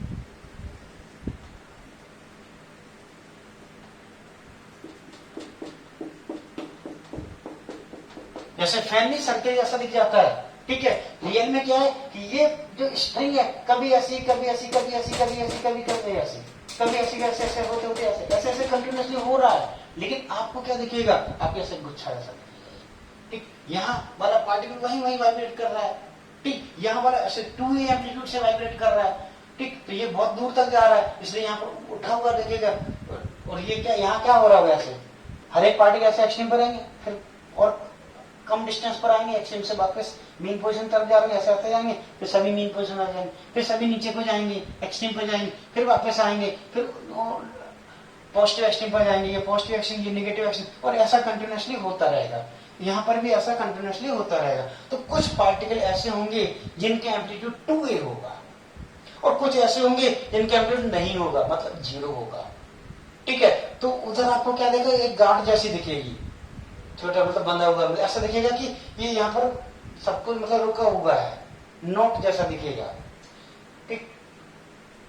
तो यहाँ गांठ जैसी दिख रही होगी, तो इसको नोड बोल देते हैं टेक्निकल लैंग्वेज में, नोड हो गया, ठीक। और जिसका एम्पलीट्यूड सबसे ज्यादा होता है, जिस वाले पार्ट का, स्ट्रिंग के जिस पार्ट का एम्पलीट्यूड सबसे ज्यादा होता है, उसको एंटी नोड बोल देते हैं। आप बोल सकते हो कि नोड का उल्टा हो गया, स्पेलिंग DE नोड, ठीक है, देख लेना क्या है, NODE आई थिंक यही होगा। तो एक एंटी नोड हो गया, एक नोड एंटी नोड, ठीक है।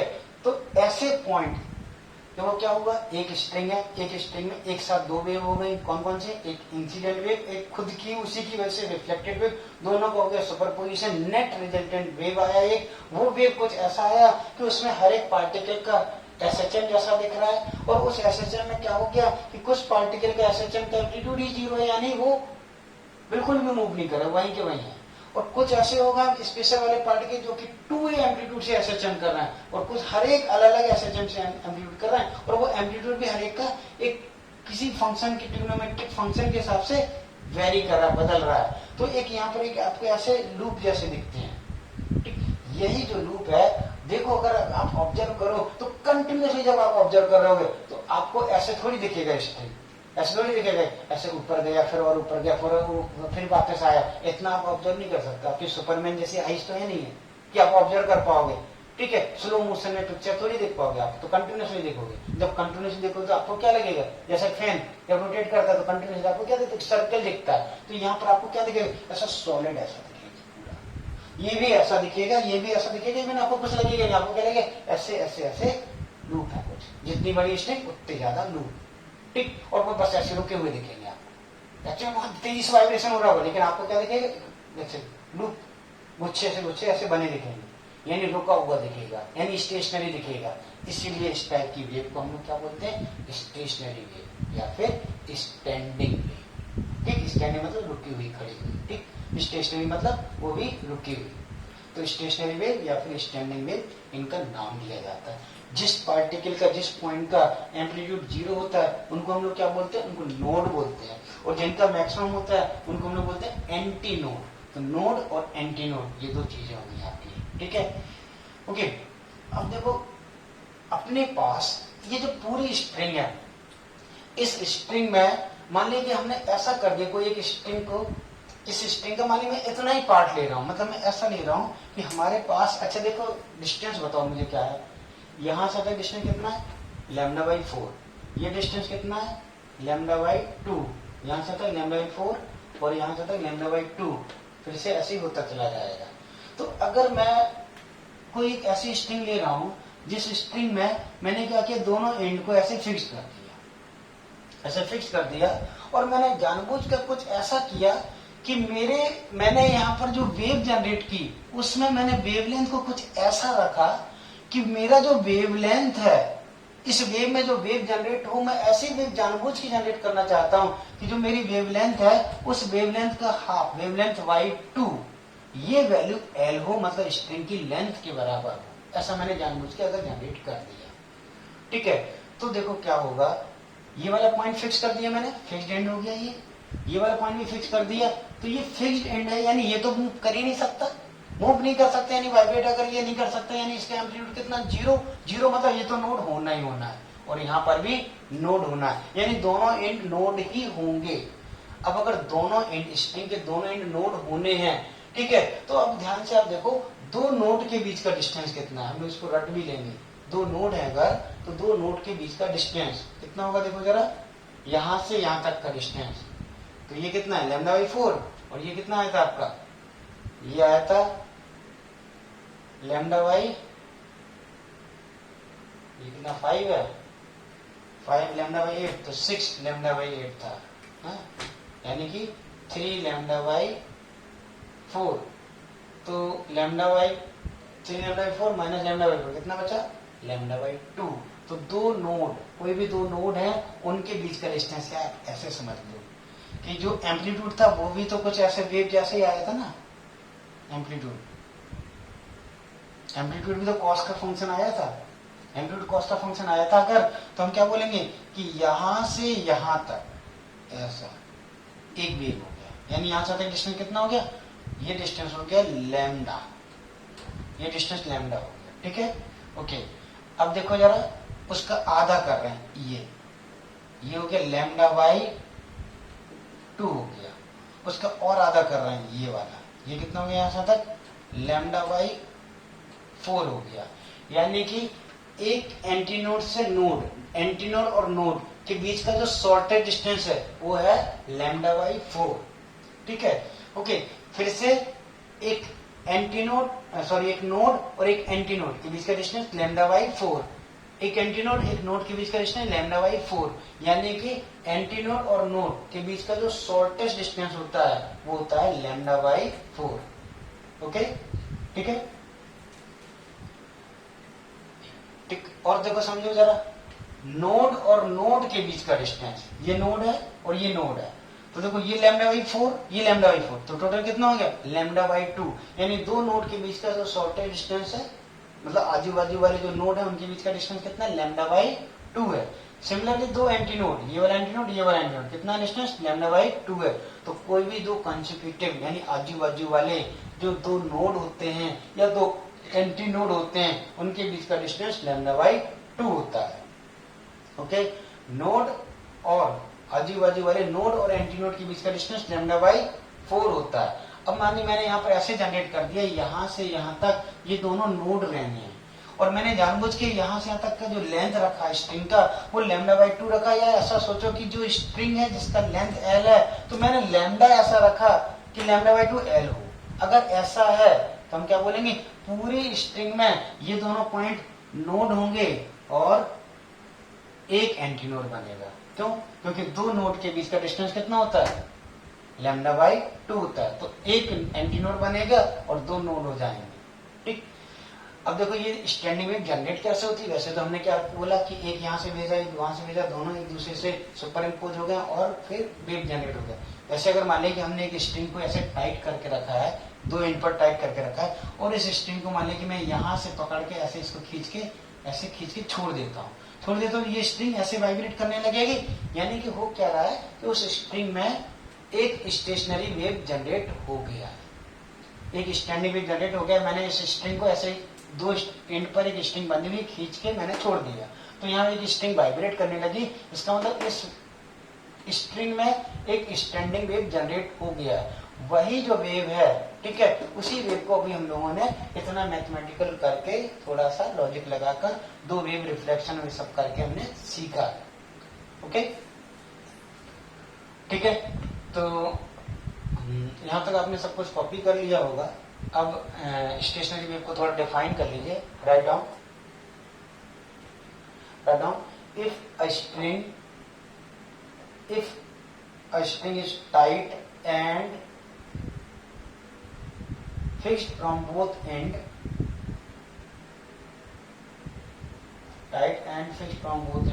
and if we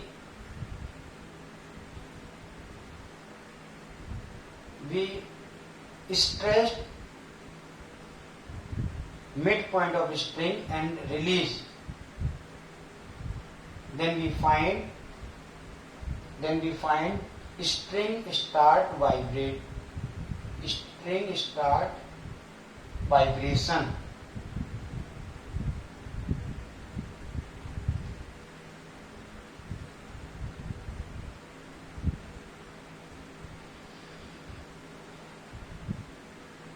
This vibration looks stationary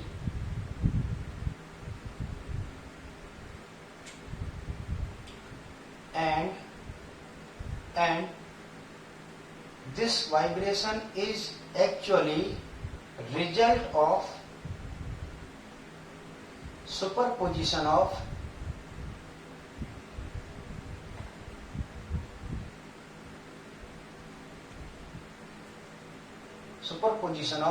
two waves. One is original and second is reflected. Therefore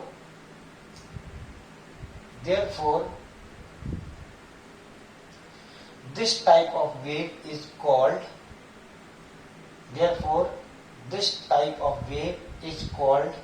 stationary oblique standing wave.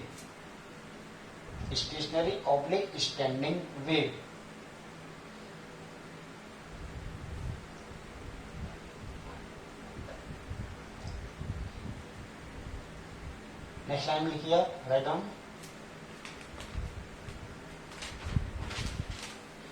In stationary wave, different particle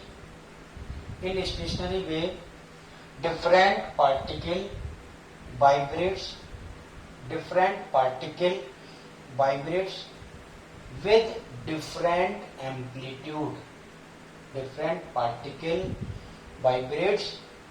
different amplitude.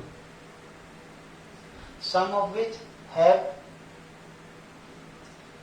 maximum value of amplitude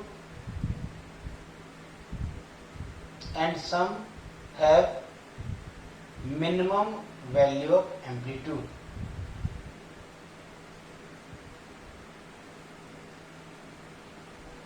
next line में define करिए आप. Right on सब heading node. In stationary wave, those particles which have minimum amplitude,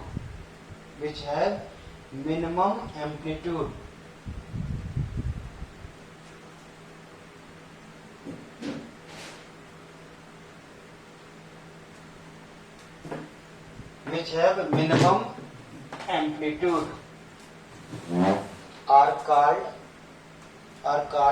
node.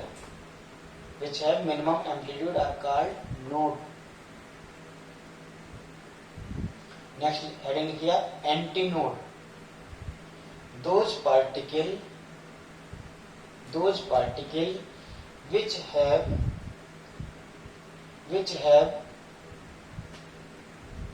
maximum amplitude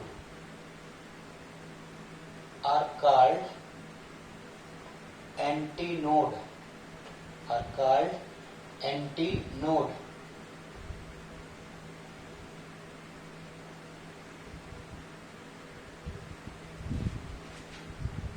Write down. Distance between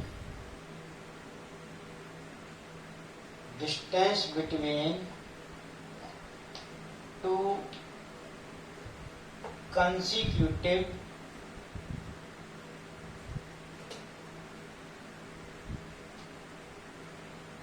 distance between two consecutive node is lambda by 2। एक और line लिख दीजिए, distance between two consecutive antinode is lambda by 2। मतलब दोनों के बीच का distance, दो node या दो एंटीनोड, कितना होता है डिस्टेंस? लैम्डा बाई 2 होता है। इसके बाद लिखिए distance between two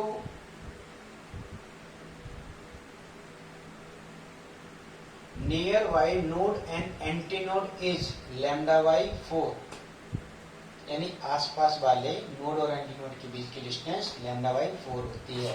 okay, distance between two near by node and antinode is lambda by 4।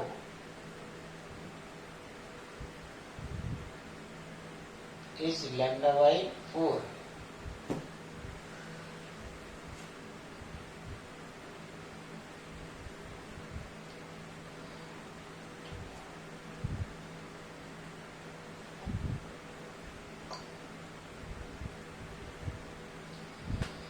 ठीक है, स्टेशनरी वेव में क्या हो रहा है, दो नोड के बीच में एक लूप जैसा दिख रहा है, ठीक है, और वो लूप स्टेशनरी यानी रुका हुआ ऐसा लगे, मतलब लगेगा अपने को रुका हुआ ऐसा, जबकि स्ट्रिंग कंटिन्यूसली वाइब्रेट करे, बहुत फुर्ती, बहुत फास्ट वाइब्रेट करे, अपने को ऐसा गुच्छा जैसा दिखता है। तो अपने हम क्या बोल सकते हैं कि दो नोड के बीच में आपको लूप्स दिखते हैं, ठीक है, और वो लूप रुके हुए दिखते हैं, इसलिए इस टाइप की जो वेव है वो स्टेशनरी वेव कहलाती है। देखो जरा diagram, in stationary wave we observe some loops between node, node के बीच में हमको लूप दिखेंगे। अब यहाँ पे इंपॉर्टेंट बात है कि ये जो दो लूप है आजू बाजू वाले, उनमें सोचो जरा तो क्या है। देखो जरा फिर से वापस आओ पूरी कहानी, ये वाला जो पार्टिकल था x=0 और इसका एम्पलीट्यूड 2a आया था, तो यहाँ वाले का -2a आया था। मतलब जिस टाइम पर, टाइम t=2 मान ली कोई पर्टिकुलर टाइम पर, ये अगर पॉजिटिव एक्सट्रीम पर है तो ये वाला कहाँ होगा? नेगेटिव एक्सट्रीम पर होगा, ठीक है। मतलब क्या हो रहा होगा, यहाँ वाले ये वाले सारे पार्टिकल ये अगर इधर को हैं तो यहाँ वाले पार्टिकल कहाँ को होगा? नीचे को हैं। मतलब ऐसा होगा, ये इधर को है तो ये ऐसे होंगे, और ये नीचे को ऐसे अगर आ रहे होंगे तो ये ऐसे ऊपर को जा रहे होंगे, ठीक है। मतलब क्या हो रहा होगा, ऐसे नीचे को आ रहे होंगे तो ये ऐसे ऊपर को जा रहे होंगे, ठीक है। तो ये ऐसे नीचे को आएंगे, ये ऊपर को जाएंगे, सभी एक्सट्रीम मेन पोजीशन में। फिर ये एक्सट्रीम पर जब जाएंगे तो ये पॉजिटिव एक्सट्रीम पर जब जा रहे होंगे ये वाले, तो ये निगेटिव एक्सट्रीम पर जा रहे हैं, और फिर ऐसा हो रहा है, ठीक। इस तरीके से मोशन हो रहा है। मतलब क्या है कि ये पार्टिकल अगर ऊपर है तो ये नीचे है, और ऐसे अपोजिट डायरेक्शन में हमेशा मूव करते हैं, ठीक है। यहाँ वाले पार्टिकल सोचे तो ये एक्सट्रीम पर, ये भी एक्सट्रीम पर है, यानी ये नीचे आ रहा है और ये भी नीचे आ रहा है, और अगला जो लूप बनेगा उसमें क्या हो रहा होगा, उसमें फिर उल्टा हो रहा होगा। यानी अगर ऐसा सोचे ये वाला लूप और इस वाले लूप, तो इन दोनों लूप में जो पार्टिकल अपोजिट डायरेक्शन में मूव कर रहे हो, ठीक है। और इस पहला वाला और थर्ड वाला, यानी कि एक को छोड़ गए अल्टरनेट, फर्स्ट लूप, फिर थर्ड लूप और फिर फिफ्थ लूप, तो वो सभी एक जैसे मूव कर रहे हैं। मतलब ये नीचे को आ रहे होंगे तो ये वाले भी नीचे को आ रहे होंगे, ठीक है, और फिर इधर वाले ऊपर को जा रहे होंगे, यानी ये दोनों सेम टाइप का मोशन कर रहे होंगे, ये दोनों सेम टाइप का मोशन कर रहे हैं। और इन दोनों को आजू बाजू वाले को सोचो तो ये अपोजिट टाइप का मोशन कर रहे होंगे। तो ये एक इंपॉर्टेंट पॉइंट मिल गया अपने को कि जो स्टेशनरी वेव है उसमें दो जो आजू वाले मतलब अगल बगल वाले जो लूप होते हैं, ठीक है, उनके particle out of phase motion perform करते हैं। यानी वो सभी लूप में जितने भी पार्टिकल होते हैं वो आउट ऑफ फेज होते हैं। मतलब ये ऊपर को जा रहा है तो वो नीचे को आ रहा है, ठीक है। कौन से वाले? कंसेक्यूटिव, मतलब अगल बगल वाले, ठीक है। Write down, particle on two consecutive loops, particle on two consecutive loops are out of phase, out of phase। फिर नेक्स्ट पॉइंट लिखिए, particle on two two alternate loops are in phase, are in phase.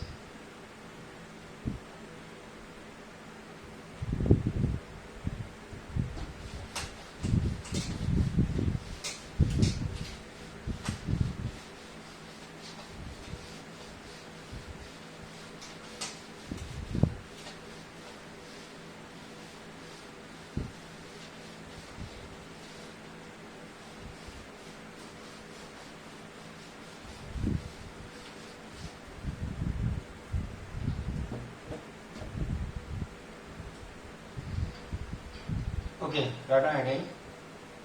Stationary wave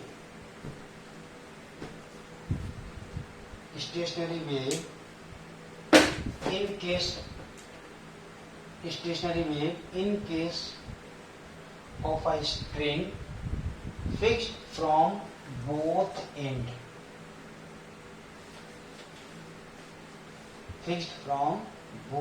end, यानी कि एक string है, ये string दोनों side से fixed है और अब अपने को इसमें स्टेशनरी वेव को ऑब्जर्व करना है। अब देखो ये अपने हाथ में है कि हम इसमें क्या फ्रीक्वेंसी रखें, उससे क्या अच्छा देखो इस स्ट्रिंग को ऐसे कुछ पर्टिकुलर टाइट कर रखा होगा दोनों साइड से, यानी स्ट्रिंग में कुछ टेंशन होगा, और स्ट्रिंग का कुछ मास पर लेंथ होगा, यानी F/μ फिक्स आ जाएगा। अब आप इसको वाइब्रेशन करोगे तो उस वाइब्रेशन में आप फ्रीक्वेंसी अगर बदल भी देते हो, ठीक है, तो भी वेव वेलोसिटी किसी भी फ्रीक्वेंसी में सोचे सेम रहेगी। क्यों? स्ट्रिंग को ऐसे टाइट कर रखा है, टेंशन फिक्स, उसका मास पर लेंथ भी फिक्स, यानी वेव वेलोसिटी इसमें कोई फिक्स वैल्यू की ही रहने वाली है। ठीक है, तो वेव वेलोसिटी जो फिक्स रहने वाली है। अब देखो क्या होगा, यहाँ पर जब मैंने वाइब्रेशन दिया, वाइब्रेशन जनरेट कराया, तो मैं क्या करूंगा, इसको ऐसे बीच में पकड़ के इसको ऐसे खींच के ऐसे छोड़ता रहूंगा। ऐसे अगर खींच के ऐसे छोड़ दूंगा तो ये ऐसे वाइब्रेशन करेगी।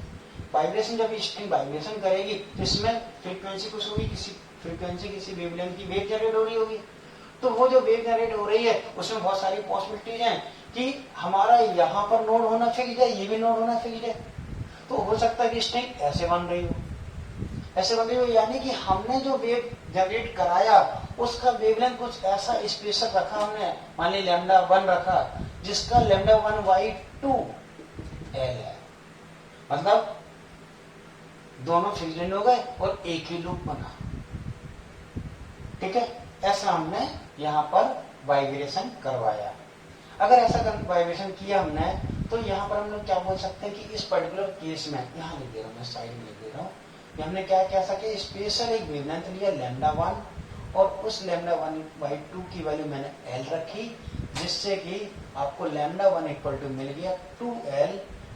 मतलब मैंने मानी कि स्ट्रिंग का लेंथ है 10 मीटर, तो मैंने 20 मीटर वेवलेंथ वाली वेव यहाँ जनरेट की जानबूझकर। ऐसा अगर मैं करूंगा तो एक ही लूप बनेगा, क्योंकि दोनों साइड तो फिक्स्ड होना है और ये वाला डिस्टेंस यहाँ से यहाँ तक λ/2 होना है, और λ/2 ही मेरा 10 है, क्योंकि मैंने यहाँ से तक ये डिस्टेंस 10 था और मैंने 20 मीटर का वेवलेंथ वाला वेव जनरेट किया।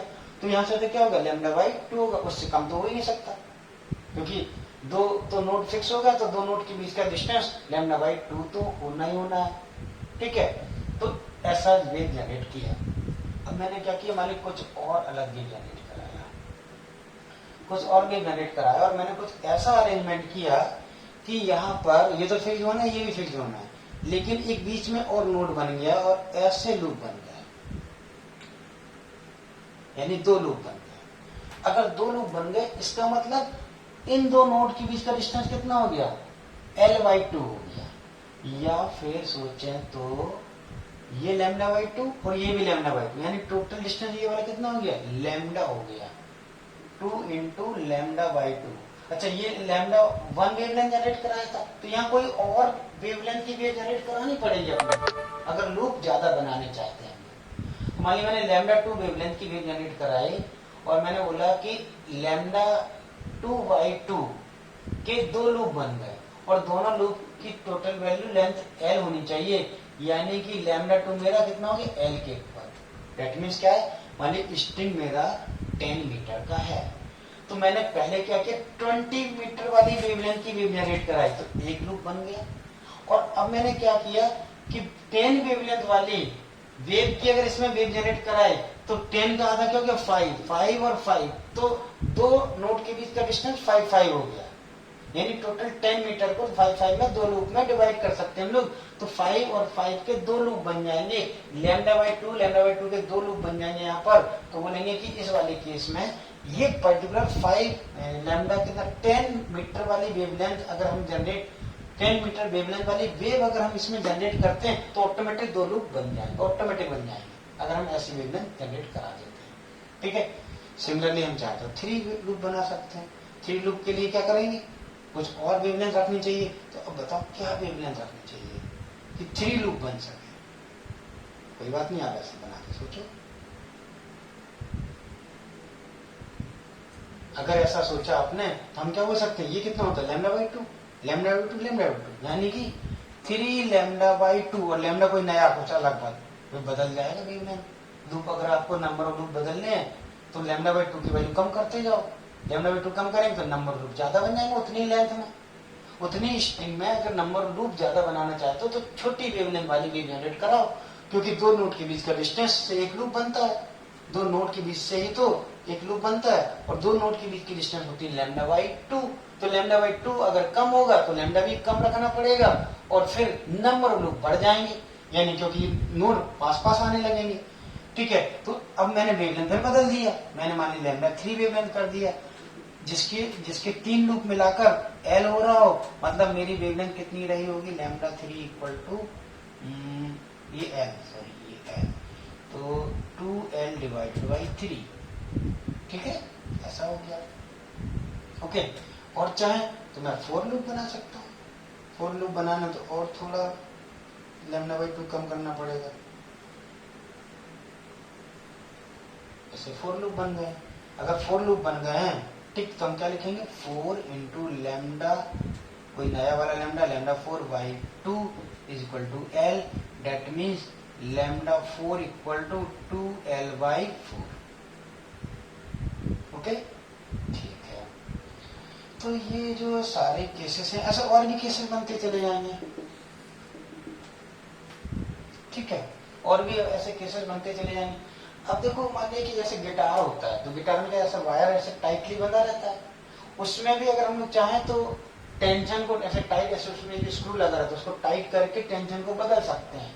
ठीक है, उसको टाइट करके टेंशन बदल के वेव स्पीड वी की वैल्यू भी बदल सकते हैं।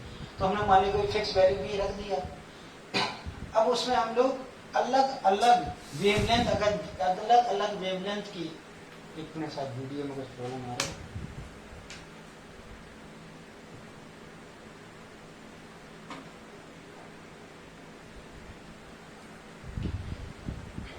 ओके, बैटरी डाउन हो रही है, धीरे धीरे जल्दी करना पड़ेगा कंप्लीट।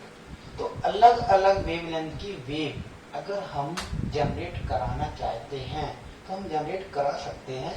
ठीक है, उसी पर्टिकुलर स्ट्रिंग के लिए तो हम करेंगे क्या कि अगर बीच में वाइब्रेशन देंगे तो ये दो नोड हो जाएंगे, ये एंटी नोड हो जाएगा। अगर मान लिया कि वो जो म्यूजिशियन है वो क्या करता है कि यहाँ पर वाइब्रेशन देता है, यहाँ वाइब्रेशन देता है, अगर यहाँ एंटी नोड बनना है तो ये नोड और ये एंटी नोड।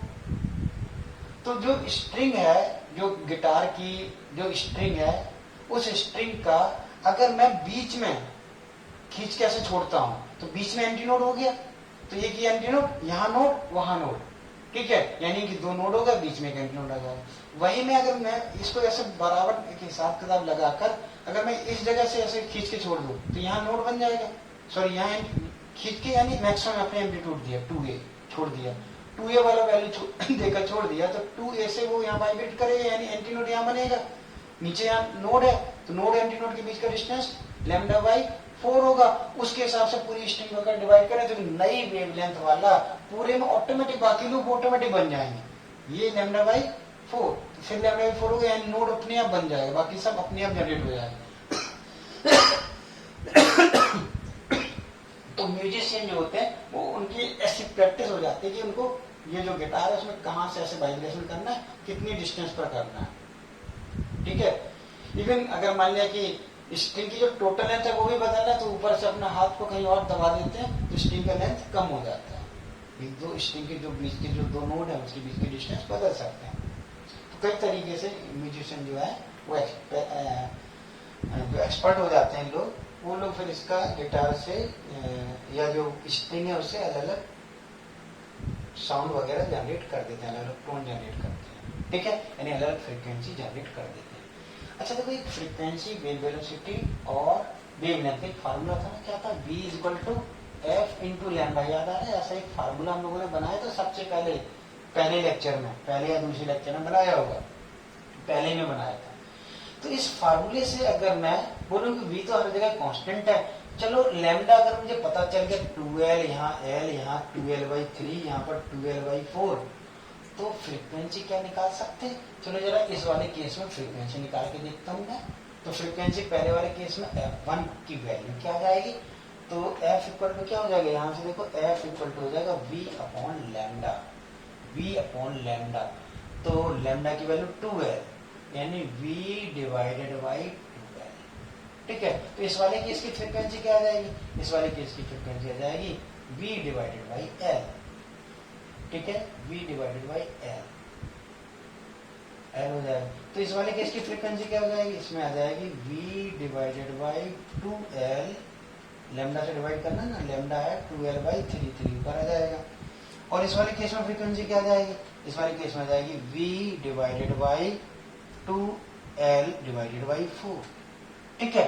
तो एक काम कर रहा हूं मैं, ये पहली फ्रीक्वेंसी, ये अलग वैल्यू की फ्रीक्वेंसी आएगी, इसको मैं f2 लिख दे रहा हूँ, इसको मैं f3 लिख दे रहा हूँ, इसको मैं f4 लिख दे रहा हूँ, ऐसे और भी आते जाएंगे, वो हम लोग अपने कलाकारी से नंबर लोग बदलते जाएंगे, तो फ्रीक्वेंसी की वैल्यू या फिर वेवलेंथ की वैल्यू भी बदलती जाएगी, तो ऐसी बहुत सारी फ्रीक्वेंसी मिल सकती है, ठीक है। तो अब देखा जाए अगर, तो यहाँ पर एक चीज फिक्स है, ये जो पहला वाला जो फ्रीक्वेंसी आया, अब देखो जरा यहाँ फार्मूले से देखो, लैम्डा की वैल्यू ज्यादा होगी तो फ्रीक्वेंसी की वैल्यू कम मिलेगी, ठीक है। वेवलेंथ लैम्डा, तो नोड अगर दूर दूर होंगे तो वेवलेंथ बढ़ जाएगा, सबसे ज्यादा एक एक्सट्रीम दूसरे एक्सट्रीम अगर दोनों की जगह नोड बन गए, सिर्फ दो ही नोड बन रहा है, बीच में कोई नोड नहीं बन रहा है, तो वो मैक्सिमम डिस्टेंस होगी दो नोड के बीच की, यानी स्ट्रिंग की जो लेंथ है टोटल, वो दो नोड के बीच की मैक्सिमम डिस्टेंस हो सकती है, ठीक है। उससे ज्यादा दो नोड के बीच की डिस्टेंस हो ही नहीं सकती। तो ये जो वेवलेंथ आया पहला वाला वेवलेंथ, ये मैक्सिमम वेवलेंथ है, उस पर्टिकुलर दो स्ट्रिंग में अगर फिक्स कर रखे हैं तो उससे बड़ी वेवलेंथ बना ही नहीं सकते हम लोग, क्योंकि दो नोड होना ही, उन दोनों के बीच का डिस्टेंस λ/2 होना ही होना है, ठीक है। उससे ज्यादा हम बढ़ा ही नहीं सकते वेवलेंथ को, यानी ये मैक्सिमम वेवलेंथ है। हाँ, अगर हम नोड को पास में ले जाएंगे तो छोटी वेवलेंथ वाले ज्यादा वेव बन जाएंगे, देखो ये वेवलेंथ कम हो गई, 2l था, यहाँ l हो गया, यहाँ कितना हो गया 2l/3 हो गया, यहाँ पर 2l/4 हो गया, यानी वेवलेंथ कम होता जा रहा है।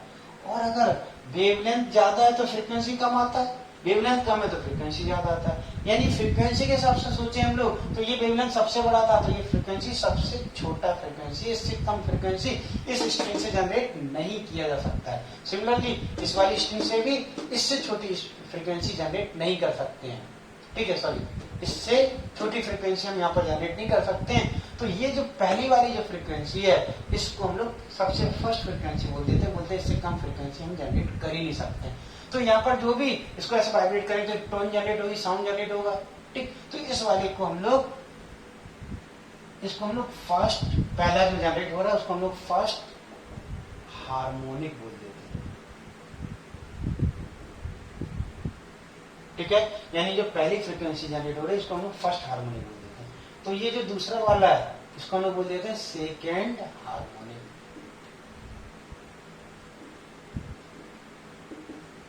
ठीक है। तो फिर अगले वाले इसको क्या बोल देंगे हम लोग, थर्ड हार्मोनिक।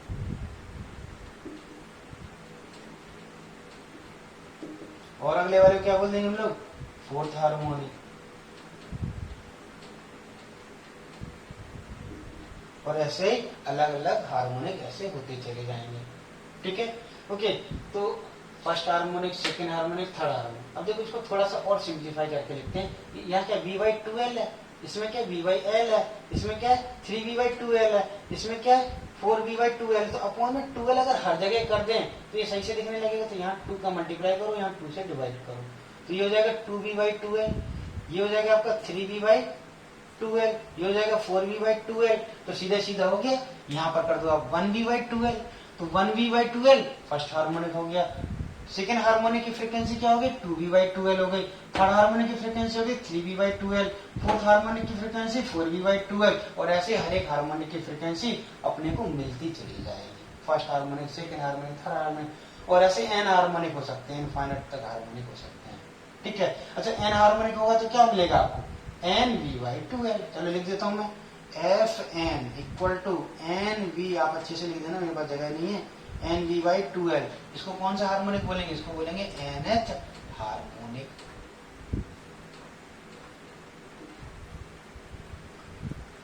ओके, ये जो नोमेनक्लेचर है, एक्चुअली में ये साइंटिस्ट लोगों ने नोमेनक्लेचर दिया मैथमेटिक्स से, ऐसे समझते हुए सीधा सीधा फर्स्ट, सेकंड, थर्ड, फोर्थ। यहाँ नंबर आ रहा है सबसे कम फर्स्ट, इसमें फर्स्ट है, सेकंड, यानी जितने टाइम्स का ये वी जो मल्टीपल है, यानी फर्स्ट, पहले वाले को फर्स्ट दिया तो अगले वाले को सेकंड था, थर्ड, इस नंबर के हिसाब से इन्होंने नाम दे दिया। एनथ हार्मोनिक, यहाँ एन आ गया। तो साइंटिस्ट लोगों ने ऐसे नाम दिया। लेकिन ये जो गिटार वगैरह, ये तो पहले से लोग, म्यूजिशियन, राजा महाराजा, तानसेन वगैरह आपने सुना होगा, वो तो बहुत पहले से यूज करते आ रहे हैं। तो उस समय की जो लोग थे, म्यूजिशियन लोग थे, उन्होंने अपने अलग नाम दे दिए थे। उन्होंने क्या नाम दिया था कि जो सबसे कम फ्रिक्वेंसी है, उस सबसे कम, उस पर्टिकुलर गिटार से निकलने वाली सबसे कम फ्रिक्वेंसी वाली जो साउंड होगा, जो टोन होगा, उसको उन्होंने नाम दे दिया। यानी इस वाले का उन्होंने, इसी का उन्होंने अपना एक पुराने जमाने में एक अलग नाम दिया गया था, उसको उन्होंने बोल दिया सबसे कम, मतलब फंडामेंटल। तो उन्होंने बोल दिया फंडामेंटल टोन। ठीक है, ओके। फिर अगले वाले का उन्होंने नाम दे दिया फर्स्ट टोन, मतलब एक तो फंडामेंटल होगा, उसकी अगली वाली, उसको उन्होंने क्या बोला? First tone. ठीक है। फिर उसके बाद अगले वाले को नाम दे दिया, अगली नेक्स्ट सेकंड टोन, फिर थर्ड टोन। मतलब उन्होंने उसको, उनको कुछ पता नहीं था मैथमेटिक्स क्या हो रहा है, स्टेशनरी वेव क्या होती, वो तो ऐसे वाइब्रेट कर करके देख रहे थे, अलग अलग जगह हाथ रख रख कर, या अलग अलग जगह पर वाइब्रेशन देकर, अलग अलग जगह एंटीनोड बनाकर, ठीक है, और वो टोन जनरेट कर रहा है। अगर वो अलग अलग टोन जनरेट कर रहे हैं उसी गिटार से, ठीक है, तो उन्होंने सबसे कम फ्रिक्वेंसी को फंडामेंटल टोन नाम दे दिया। फिर अगले वाले को उन्होंने बोल दिया फर्स्ट ओवर टोन, मतलब पहले वाले के ऊपर कौन सी आ रही है, अगले वाले जो आ रही है उसको नाम दे दिया first over tone.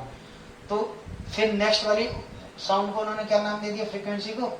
Second over tone. और फिर और अगले वाले को क्या नाम दे देंगे वो?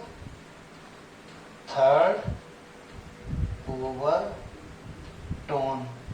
तो देखो जरा नोमेनक्लेचर क्या हो गया, एक ही फ्रीक्वेंसी यानी एक ही साउंड के दो नाम हो गए, एक ही फ्रीक्वेंसी के दो नाम दिए गए, एक मैथमेटिक्स से हार्मोनिक के टर्म में, first harmonic, second harmonic, third harmonic, fourth harmonic, fifth harmonic, और एक पुराने जमाने के म्यूजिशियन के हिसाब से, टोन के हिसाब से, fundamental tone, first over tone, second over tone, third over tone, इस तरीके से नाम नोमेनक्लेचर किया गया। ठीक है। तो ये था अपना कि स्ट्रिंग अगर दोनों साइड से फिक्स्ड है तो उस केस में जो भी स्ट्रिंग में साउंड वेव, जो भी वेव्स जनरेट हो रहे होंगे, उनके नोमेनक्लेचर हो गए। उनके लिए ऐसे कुछ कुछ फार्मूले बन गए। मानिए अगर आपसे पूछा जाए कि फोर्थ हार्मोनिक है, तो हम लोग क्या लिखेंगे, फ्रीक्वेंसी फोर्थ हार्मोनिक की क्या होगी, 4 × v/2l। ऐसे अपनी फोर्थ हार्मोनिक की फ्रीक्वेंसी हो जाएगी। अपने से पूछा जाए, मान लिया कि बताओ जरा सेकेंड ओवरटोन की फ्रीक्वेंसी क्या होगी, तो बोले सेकेंड ओवरटोन है, मतलब फंडामेंटल एक पहले हो चुका होगा, यानी थर्ड हार्मोनिक होगा, यानी कि 3v/2l। ठीक है। तो एक्चुअली में ये नोमेनक्लेचर पे क्वेश्चन आएगा, जैसे कुछ आपको दिया रहेगा कि ये वाला ओवरटोन है, वो ओवरटोन है, तो उससे आपको फ्रीक्वेंसी लिखना आना चाहिए। ठीक, ओके। तो ये पूरा कॉपी कर लीजिए। हमारे पास अभी हम लोगों ने क्या सीख लिया कि हार्मोनिक वगैरह, ये जो स्टेशनरी वेव है, इसमें कुछ नोमेनक्लेचर सीखे आज हम लोगों ने। ठीक है। यहाँ पर आज हम लोगों ने अभी तक क्या सीखा कि स्ट्रिंग के दोनों एंड अगर फिक्स्ड है तो किस तरीके से वेव जनरेट होती है, ये सीखा। चलो नेक्स्ट क्लास में एक एंड को फिक्स रखेंगे और दूसरे को फ्री रखेंगे, और उस केस के लिए भी हम लोग ये सब कुछ करना सीखेंगे। ठीक है, ओके। वैसे भी बैटरी डाउन हो रही है, तो फिर इससे ज्यादा मैं अभी बना भी नहीं सकता। बाकी का नेक्स्ट क्लास में। Okay, bye.